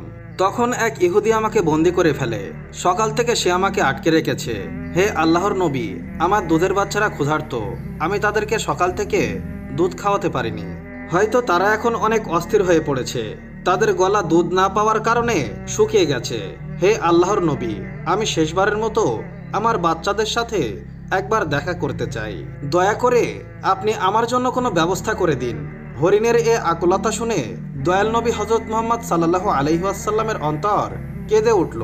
তিনি ইহুদিকে বললেন, হে ইহুদি, তুমি কেন এই হরিণটিকে আটকে রেখেছ? ইহুদি বলল, আমি এটিকে শিকার করেছি, আর বন্যপ্রাণী শিকার করা তো বৈধ, তাই আমি এটিকে আটকে রেখেছি। নবীজি বললেন, হে ইহুদি, তুমি কি দেখতে পাচ্ছ না এটি একটি মায়া হরিণ এবং তার স্তন দুধে পরিপূর্ণ? সে তার বাচ্চাদের দুধ না খাওয়ানোর কারণে খুব কষ্ট পাচ্ছে, তাকে ছেড়ে দাও। ইহুদি বলল, আমি কষ্ট করে তাকে শিকার করেছি, আর তোমার কথায় আমি তাকে ছেড়ে দেব? এটা কি সম্ভব? নবীজি বললেন, হে ইহুদি, তুমি তাকে ছেড়ে দাও। সে শেষবারের মতো তার বাচ্চাদের সাথে দেখা করতে চায়। বাচ্চাদের দুধ খাইয়ে সে আবার তোমার কাছে ফিরে আসবে। ইহুদি ব্যঙ্গ করে বলল, বনের হরিণ কি কখনো ফিরে আসে? শিকার করা প্রাণীকে ফিরে আসার কোনো নজির আছে? রাসূল সাল্লাল্লাহু আলাইহি ওয়াসাল্লাম যখন দেখলেন ইহুদি কোনোভাবেই হরিণটিকে ছেড়ে দিতে রাজি হচ্ছে না, তখন বললেন, হে ইহুদি, তুমি হরিণটিকে ছেড়ে দাও, তার বিনিময়ে তুমি আমাকে বন্দি রাখো। যদি হরিণ ফিরে না আসে তাহলে তুমি আমাকে সারা জীবন বন্দি করে রাখতে পারবে। ইহুদি বলল, তাহলে এই কথাই রইল, আমি হরিণটিকে ছেড়ে দিচ্ছি, বিনিময়ে তোমাকে বন্দি রাখছি। যদি হরিণ ফিরে না আসে তবে তোমাকে সারা জীবন মুক্তি দেব না। অতঃপর ইহুদি হরিণটিকে ছেড়ে দিল এবং বিশ্বনবী সাল্লাল্লাহু আলাইহি ওয়াসাল্লামকে দড়ি দিয়ে বেঁধে রাখলো। হরিণটি ছাড়া পেয়ে দ্রুত বনের দিকে দৌড়ে চলে গেল। ইহুদি মনে মনে ভাবতে লাগলো, হরিণটি আর ফিরে আসবে না, এই লোকটিকে আমি সারা জীবন বন্দি রাখতে পারবো। এর চেয়ে বোকা মানুষ আর কেউ হতে পারে না। একটি বনের হরিণের জন্য সে নিজের জীবন বিপদে ফেলে দিল। অন্যদিকে হরিণটি দৌড়ে দৌড়ে তার বাচ্চাদের কাছে এসে পৌঁছালো। তখন বাচ্চারা জিজ্ঞাসা করলো, আম্মাজান, আপনি সকাল থেকে কোথায় ছিলেন? আমরা আপনার জন্য অপেক্ষা করতে করতে ক্লান্ত হয়ে পড়েছি। আপনার দুধ পান করতে না পেরে আমাদের গলা শুকিয়ে গেছে। তখন মা হরিণ তার সন্তানদেরকে বলল, ওহে আমার সোনামণিরা, তোমরা জীবনের শেষবারের মতো আমার সঙ্গে দেখা করে নাও এবং আমার দুধ পান করে নাও, আর জীবনে তোমাদের সাথে হয়তো দেখা নাও হতে পারে। তখন হরিণের সন্তানেরা বলল, আম্মাজান, আপনি কেন এমন কথা বলছেন? কেন জীবনে আপনার সঙ্গে আর আমাদের দেখা হবে না? মা হরিণ বলল, ওহে আমার সোনামণিরা, তাড়াতাড়ি করে আমার দুধ পান করো। আজ সকালে আমি খাবারের সন্ধানে বের হয়েছিলাম, তখন এক ইহুদি আমাকে বন্দি করে ফেলল। এরপর দয়ার নবী রাসূলুল্লাহ সাল্লাল্লাহু আলাইহি ওয়াসাল্লাম সেই পথ দিয়ে যাচ্ছিলেন। তখন আমি তাকে ডেকে তোমাদের কথা খুলে বললাম এবং আরো বললাম, ইয়া রাসূলুল্লাহ, আমার সন্তানরা দুধ না খেয়ে পিপাসার্ত অবস্থায় আমার অপেক্ষায় বসে আছে, আপনি দয়া করে আমাকে তাদের কাছে যাওয়ার অনুমতি দিন। তখন দয়ার নবী হযরত মুহাম্মদ সাল্লাল্লাহু আলাইহি ওয়াসাল্লাম নিজেকে ইহুদির কাছে জিম্মি রেখে আমাকে তোমাদের কাছে শেষবারের মতো দেখা করার জন্য পাঠিয়েছেন। ওহে আমার সন্তানেরা, নিশ্চয়ই আমার মায়ের নবী ইহুদির হাতে বন্দী আছেন, তাই তোমরা তাড়াতাড়ি আমার দুধ পান করো, কারণ আমাকে আবার ফিরে যেতে হবে। আমি আমার নবীকে কষ্ট দিতে পারবো না। হরিণের এই কথা শুনে তার বাচ্চারা কেঁদে ফেলল এবং বলল, আম্মাজান, আপনি কিভাবে ভাবলেন যে আমাদের মায়ের নবী ইহুদির হাতে বন্দী হয়ে থাকবেন আর আমরা নির্বিঘ্নে আপনার দুধ পান করব? না, আমরা তা কখনোই হতে দেব না। চলুন আমরা আপনার সঙ্গে যাই। আমরা দয়ার নবী হযরত মুহাম্মদ সাল্লাল্লাহু আলাইহি ওয়াসাল্লামের কোনো কষ্ট সহ্য করতে পারবো না। অতঃপর মা হরিণ ও তার বাচ্চারা একসঙ্গে নবীজির দিকে রওনা হলো। ওদিকে হরিণ আসতে কিছুটা দেরি হওয়ায় ইহুদি রাসূল সাল্লাল্লাহু আলাইহি ওয়াসাল্লামকে ব্যঙ্গ করে বললেন, তোমার মতো বোকা মানুষ আমি এই পৃথিবীতে আর দেখিনি। বনের শিকার করা হরিণ কি কখনো ফিরে আসে? আর তুমি একটি হরিণের জন্য আমার কাছে নিজেকে বন্ধক রেখেছো। কিয়ামত পর্যন্ত এই হরিণ আর ফিরে আসবে না, তাই কিয়ামত পর্যন্ত তুমি আমার কাছ থেকে মুক্তি পাবে না। তখন দয়াল নবী হযরত মুহাম্মদ সাল্লাল্লাহু আলাইহি ওয়াসাল্লাম বলেন, ওহে ইহুদি, তুমি একটু ধৈর্য ধরো, হরিণ অবশ্যই আমার ভালোবাসায় আবার ফিরে আসবে। এভাবেই কিছু সময় কেটে গেল। ইহুদি মনে মনে ভাবতে লাগলো, মুহাম্মদকে বন্দি রেখে বড় ধরনের মুক্তিপণ আদায় করতে পারবো। শিকার করা হরিণ কি আর কখনো ফিরে আসে? এই লোকের মতো বোকা আর কেউ নেই। কিছুক্ষণ পর ইহুদি হতবাক হয়ে দেখলো শুধু হরিণ নয়, তার বাচ্চারাও একসঙ্গে ফিরে এসেছে। এই দৃশ্য দেখে ইহুদি বিস্মিত হয়ে গেল। তখন রাসূল সাল্লাল্লাহু আলাইহি ওয়াসাল্লাম হরিণকে জিজ্ঞাসা করলেন, ওহে হরিণ, তুমি কেন তোমার সন্তানদেরকে সাথে নিয়ে এসেছো? কথা ছিল তুমি একা ফিরে আসবে। মা হরিণ বিনীতভাবে বলল, ইয়া রাসূলুল্লাহ, আমি যখন আমার সন্তানদের কাছে ফিরে গিয়ে বললাম আমার নবী হযরত মুহাম্মদ সাল্লাল্লাহু আলাইহি ওয়াসাল্লাম নিজেকে জিম্মি রেখে আমাকে তোমাদের কাছে জীবনের শেষবারের মতো দেখা করার ও দুধ পান করার অনুমতি দিয়েছেন, তখন তারা কেঁদে ফেলে এবং বলে, আমাজান, আপনি কিভাবে ভাবলেন যে আমরা আমাদের মায়ার নবীকে বন্দি রেখে আপনার দুধ পান করব? তাই তারা আমার সঙ্গে চলে এসেছে। হে আল্লাহর নবী, আপনাকে কষ্ট দেওয়ার জন্য দয়া করে আমাদেরকে ক্ষমা করে দিন।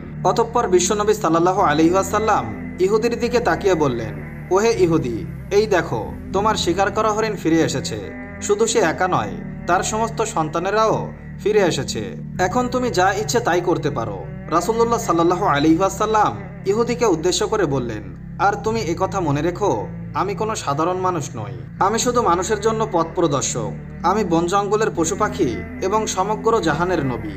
এই কথা বলে দয়ার নবী রাসূল সাল্লাল্লাহু আলাইহি ওয়াসাল্লাম চলে যেতে লাগলেন। তখন সেই ইহুদি আকুল হয়ে ডাক দিয়ে বলল, ইয়া রাসূলুল্লাহ, ইয়া হাবিবাল্লাহ, বনের হরিণ যে আপনার কথার সত্যতা প্রমাণ করে ফিরে এসেছে, আমি বুঝতে পেরেছি যে আপনি আল্লাহর নবী ছাড়া আর কেউ নন। হে আল্লাহর রাসূল, আমাকে আপনার হাতে হাত রেখে কালিমা পাঠ করিয়া মুসলমান করে দিন।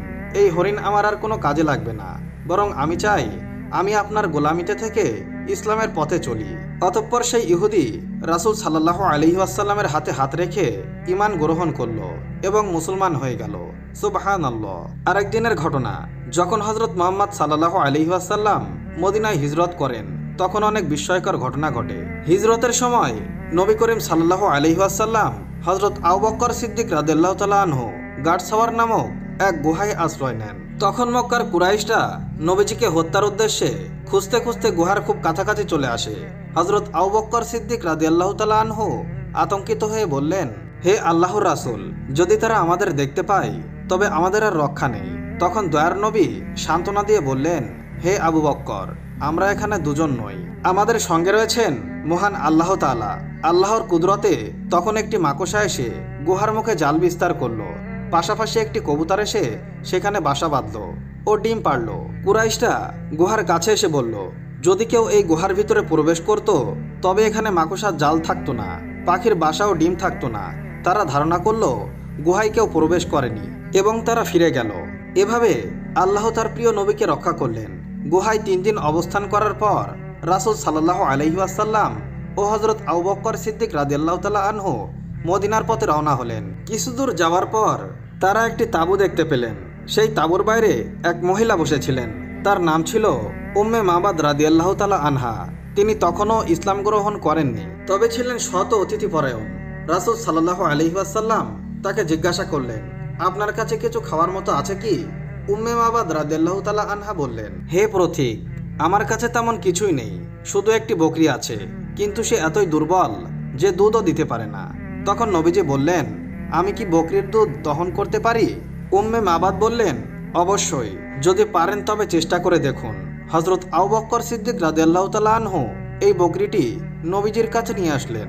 রাসূল সাল্লাল্লাহু আলাইহি ওয়াসাল্লাম তার পিঠে ও স্তনে হাত বুলিয়ে দোয়া করলেন, হে আল্লাহ, এই বকরির মধ্যে বরকত দান করুন।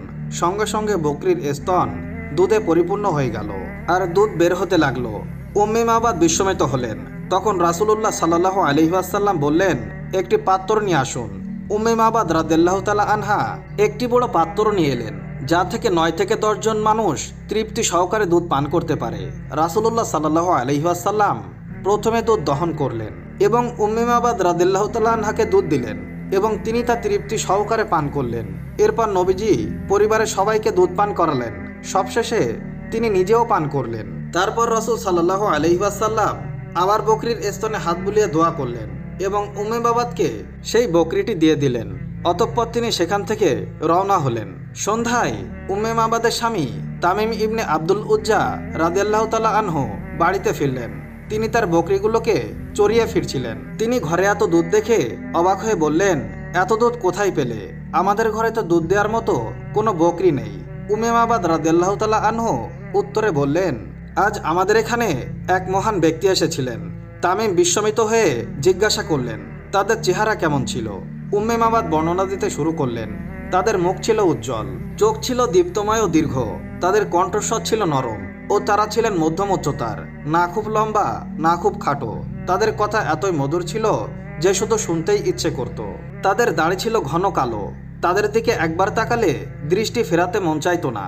দূর থেকে দেখতেও সুন্দর লাগতো, আর কাছে গেলে আরো বেশি সুন্দর মনে হতো। তামিম এই বর্ণনা শুনে বললেন, মহান আল্লাহর কসম, তুমি যে বর্ণনা দিচ্ছ তা সেই ব্যক্তির সাথে মিলে যায় যিনি নিজেকে আল্লাহর নবী বলে দাবি করেন। যদি আমি তখন এখানে থাকতাম তবে অবশ্যই তাকে অনুসরণ করতাম। আরেকদিনের ঘটনা, একবার রাসূলুল্লাহ সাল্লাল্লাহু আলাইহি ওয়াসাল্লাম হযরত ওসমান বিন জায়েদ রাদিয়াল্লাহু তাআলা আনহুকে সঙ্গে নিয়ে কোথাও সফরে যাচ্ছিলেন। রাসূলুল্লাহ সাল্লাল্লাহু আলাইহি ওয়াসাল্লাম বললেন, আমাদের বিশ্রামের জন্য কোনো জায়গা খুঁজে দেখো। ওসমান রাদিয়াল্লাহু তাআলা আনহু খোঁজাখুঁজি করলেন, কিন্তু ধুধু মরুভূমিতে আশ্রয়ের মতো কিছুই পেলেন না। তিনি ফিরে এসে বললেন, হে আল্লাহর রাসূল, এখানে আরামের জন্য উপযুক্ত কোনো জায়গা নেই। তখন নবীজি বললেন, দেখো আশেপাশে কোনো বৃক্ষ বা পাথর আছে কিনা। ওসামা রাদিয়াল্লাহু তাআলা আনহু বললেন, হ্যাঁ, কিছু বৃক্ষ ও পাথর আছে। রাসূল সাল্লাল্লাহু আলাইহি ওয়াসাল্লাম বললেন, তবে তুমি গাছ ও পাথরের কাছে গিয়ে বলো, আল্লাহর নবী তোমাদের নির্দেশ দিচ্ছেন, তোমরা একত্রিত হয়ে একটি বিশ্রামের স্থান তৈরি করো। ওসামা রাদিয়াল্লাহু তাআলা আনহু নবীজির নির্দেশ অনুসারে গাছ ও পাথরের কাছে গিয়ে বললেন, হে বনের গাছ, আল্লাহর নবী তোমাদেরকে নির্দেশ দিয়েছেন তোমরা একত্রিত হয়ে তাকে ছায়া দাও। অলৌকিকভাবে গাছ ও পাথরগুলো একত্রিত হয়ে ছায়া তৈরি করলো।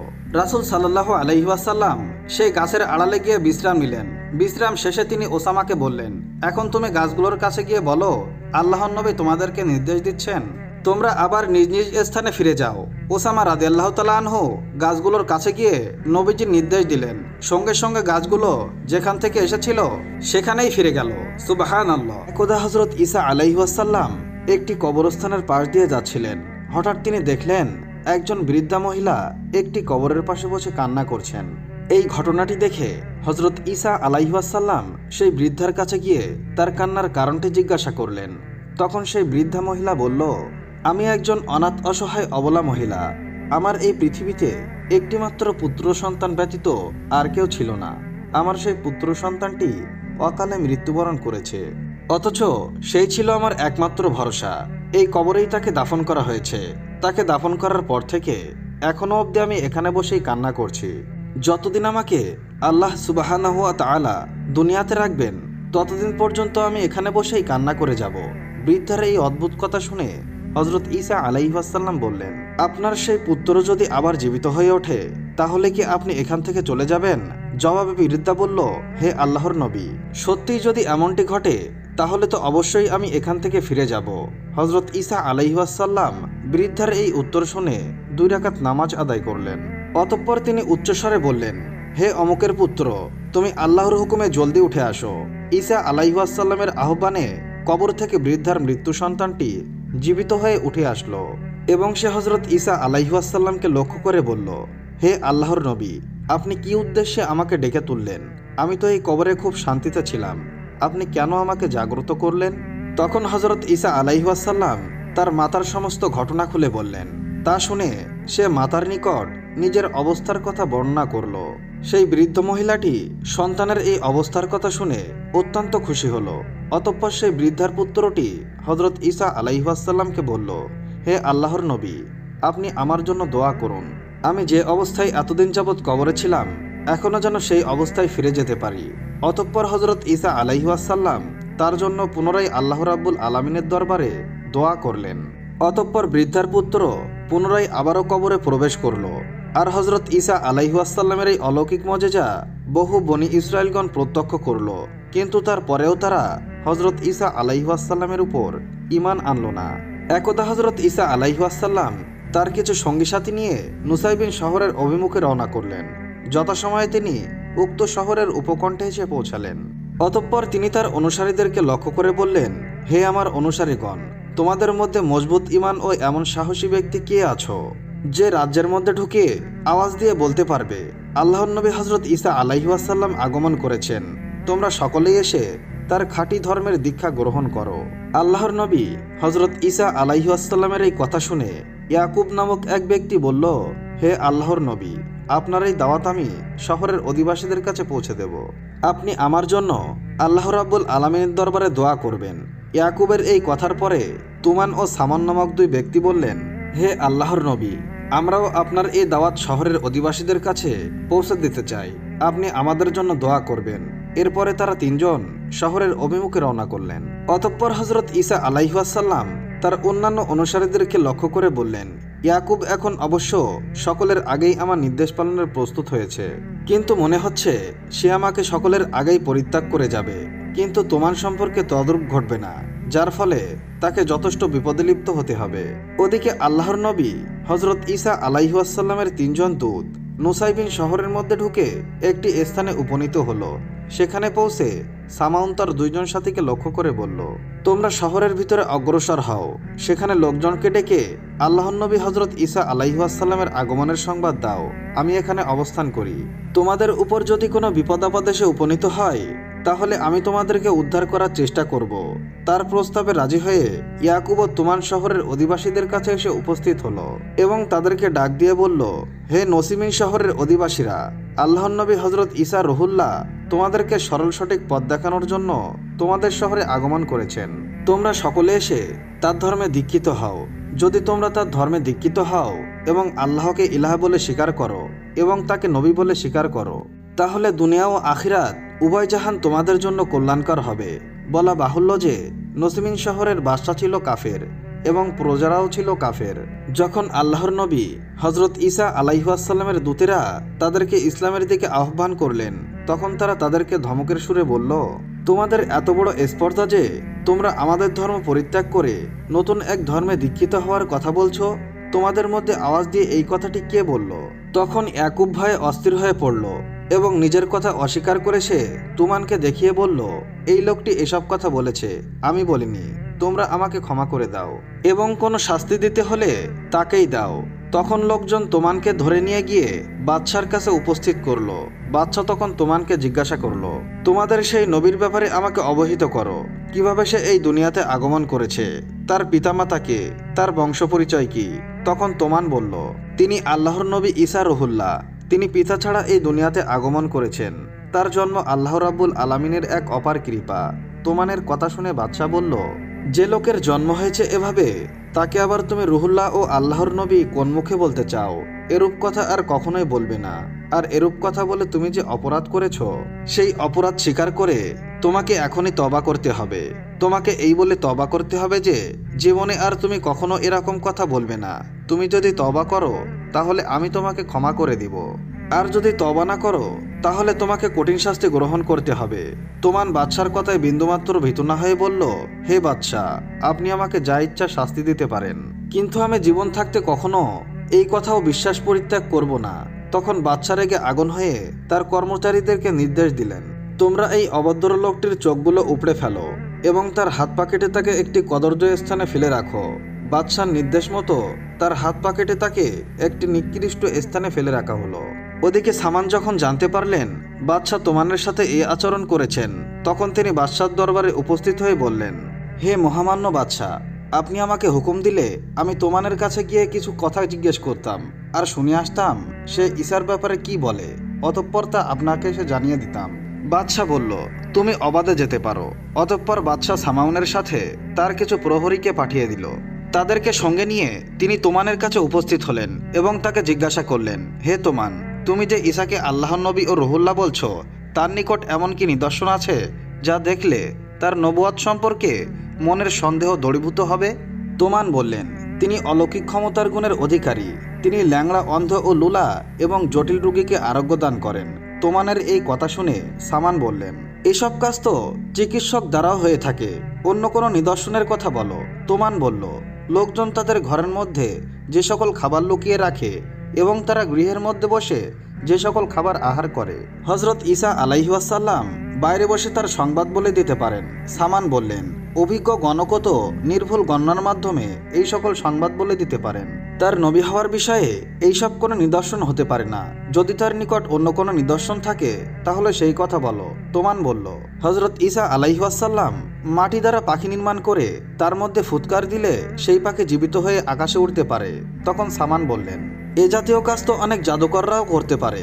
এছাড়াও যদি তার নিকট অন্য কোনো অলৌকিক ক্ষমতা থাকে সেই ক্ষমতার কথা বলো। তখন তোমান বলল, হজরত ঈসা রুহুল্লাহ আল্লাহর হুকুমে মৃত ব্যক্তিকে জীবিত করতে পারেন। তোমানের কাছ থেকে কথা শুনে সামান বাদশার কাছে গিয়ে বললেন, হে মহামান্য বাদশা, তোমান আমার কাছে হজরত ঈসা আলাইহিসসালামের অসংখ্য অলৌকিক মুজিজার কথা বলেছেন। এমনকি তিনি নাকি আল্লাহর হুকুমে মৃত ব্যক্তিকেও জীবিত করতে পারেন। যদি এই কথা সত্য হয় তবে তিনি যে নিশ্চয়ই আল্লাহর নবী, এতে কোনো সন্দেহের কারণ নেই। কেননা নুজ্জম বা জাদুকরেরা অনেক কিছুই করতে পারেন, কিন্তু কোনো মৃত ব্যক্তিকে জীবিত করে দেখাতে পারে না। তখন বাদশা বললেন, তোমরা ঈসাকে আমার দরবারে নিয়ে আসো। যদি দেখা যায় যে সে সত্যিই মৃতকে জীবিত করতে পারে, তবে অবশ্যই তাকে সত্য পয়গম্বর বলে স্বীকার করে নিব। সামান তখন হজরত ঈসা আলাইহিসসালামের নিকট গিয়ে তাকে বললেন, হে আল্লাহর নবী, আমরা বাদশার কাছে আপনার অসংখ্য মজেজার কথা বলেছি এবং বাদশাহ আপনার কাছ থেকে সেই মজেজাগুলো দেখতে চেয়েছেন। আপনি অবশ্যই তাকে সেই মজেজাগুলো দেখাবেন। এই মজেজাগুলো দেখার বিনিময়ে বাদশাহ প্রতিশ্রুতি দিয়েছেন যে সে আপনার ধর্ম গ্রহণ করবেন। এরপর হজরত ঈসা আলাইহিসসালাম সামাউনের সাথে বাদশার দরবারে গিয়ে উপস্থিত হলেন এবং বাদশাকে যে নিদর্শনগুলির কথা বলা হয়েছিল আল্লাহর নবী হজরত ঈসা আলাইহিসসালাম এক এক করে তাকে সকল নিদর্শনগুলি দেখালেন। নসিমিন শহরের অসংখ্য রোগীকে তিনি আল্লাহর হুকুমে ভালো করে দিলেন। অতঃপর বাদশাহ হজরত ঈসা আলাইহিসসালামকে বললেন, এতক্ষণ আপনি যে সকল কার্যক্রম দেখিয়েছেন এ ধরনের কাজ তো অসংখ্য দক্ষ জাদুকর, অভিজ্ঞ ডাক্তাররাও করতে পারে, কিন্তু তারা কোনো মৃত মানুষকে জীবিত করতে পারে না। আপনি যদি মৃত মানুষকে জীবিত করে দেখাতে পারেন তাহলে আমি আপনার ধর্ম গ্রহণ করব। হজরত ঈসা আলাইহিসসালাম তদুত্তরে বললেন, হে মহামান্য বাদশাহ, আল্লাহ তাআলার হুকুম হলে আমি তাও করে দেখাতে পারবো। তখন বাদশাহ ও তার লোকজন মিলে হজরত ঈসা আলাইহিসসালামকে নিয়ে একটি বহু পুরাতন কবরস্থানে চলে আসলেন। সেখানে হজরত নূহ আলাইহিসসালামের ছেলে শামের কবর ছিল। ওই কবরটির পাশে গিয়ে বাদশাহ হজরত ঈসা আলাইহিসসালামকে লক্ষ্য করে বললেন, হে ঈসা, এই কবরে যাকে দাফন করা হয়েছে তুমি তাকে জীবিত করে দেখাও। এরপর হজরত ঈসা আলাইহিসসালাম আল্লাহ রাব্বুল আলামিনের দরবারে মোনাজাত করলেন, হে সর্বশক্তিমান মালিক আল্লাহ তাআলা, তোমার নিয়ামত অফুরন্ত, তোমার ক্ষমতা অপরিসীম। তুমি তোমার ক্ষমতার বলে এই কবরে মৃত ব্যক্তিকে জীবিত করে তোমার ক্ষমতার নদী তাদেরকে দেখাও। আল্লাহর নবী হজরত ঈসা আলাইহিসসালামের এরূপ মোনাজাত করা মাত্র কবরটি বিদীর্ণ হয়ে গেল এবং তার ভেতর থেকে সাদা কেশ ও দাড়িযুক্ত একটি লোক বেরিয়ে আসলো। অতঃপর সে প্রথমে আল্লাহর নবী হজরত ঈসা আলাইহিসসালামকে সালাম দিয়ে বললেন, হে লোকজন, তোমরা জেনে রাখো এই ব্যক্তি আল্লাহর নবী হজরত ঈসা। তোমরা তার উপরে ঈমান এনে সকলেই তার উপর অনুসরণ করো। আর এই লোকটি ছিলেন হজরত নূহ আলাইহিসসালামের পুত্র শাম। তখন হজরত ঈসা আলাইহিসসালাম তাকে জিজ্ঞাসা করলেন, হে শাম, তোমাদের জামানায় তো কারো দাড়ি ও চুল মৃত্যু পর্যন্ত সাদা রং ধারণ করত না। শাম জবাব দিল, হে আল্লাহর নবী, আমি জানতাম যে রোজ কিয়ামতের সামান্য আগে আপনি দুনিয়াতে আসবেন। আর কবরে থাকা অবস্থায় আপনার আওয়াজ শুনে আমি মনে করলাম যে রোজ কিয়ামত আসন্ন হয়েছে, আর তাই আপনার আগমন ঘটেছে। সুতরাং হাসরের মাঠের হিসাব নিকাশের ভয়ে ও আতঙ্কে আমার দাড়ি চুল পেকে হঠাৎ এই আকার ধারণ করেছে। তখন হজরত ঈসা আলাইহিসসালাম তাকে জিজ্ঞাসা করলেন, তুমি কি বলতে পারবে কতদিন পূর্বে তোমার মৃত্যু ঘটেছিল? শাম জবাব দিল, 4000 বছর পূর্বে আমি এই দুনিয়া ছেড়ে গিয়েছিলাম। তখন হজরত ঈসা আলাইহিসসালাম বললেন, হে শাম, এখন যদি তোমার আবার এই দুনিয়াতে বসবাস করার আকাঙ্ক্ষা থাকে তাহলে আমি আল্লাহর দরবারে তোমার জন্য দোয়া করব যেন আল্লাহ তোমাকে সেই ব্যবস্থা করে দেন। শাম বলল, হে আল্লাহর নবী, আমি আর এই দুনিয়াতে বসবাসের আকাঙ্ক্ষা করি না, কেননা এই দুনিয়ায় স্থায়ী বসবাসের ঠিকানা নয়। দুদিন পরেই এখান থেকে মৃত্যুবরণ করে পুনরায় পৃথিবী ছেড়ে চলে যেতে হবে। অতএব কিছুদিনের জন্য এখানে থেকে আর কি লাভ? আপনি আমার জন্য দোয়া করুন যেন আল্লাহ রাব্বুল আলামিন পুনরায় আমাকে সেই অবস্থায় ফিরিয়ে নেন। এভাবে বেশ কিছুক্ষণ কথাবার্তা বলার পরে শাম আবারও মৃত্যুবরণ করল। এই ঘটনা নসিমিন শহরের বাদশা ও তার লোকজন সরাসরি প্রত্যক্ষ করল এবং সবাই একসাথে হজরত ঈসা আলাইহিসসালামের উপর ঈমান এনে সত্য ধর্মে দীক্ষিত হল। সুপ্রিয় দর্শক, এই ছিল হজরত ঈসা আলাইহিসসালামের অলৌকিক মুজিজার কাহিনী। আল্লাহ রাব্বুল আলামিন আমাদেরকে এই ঘটনা থেকে শিক্ষা লাভ করে সঠিক পথে চলার তৌফিক দান করুন। আমিন।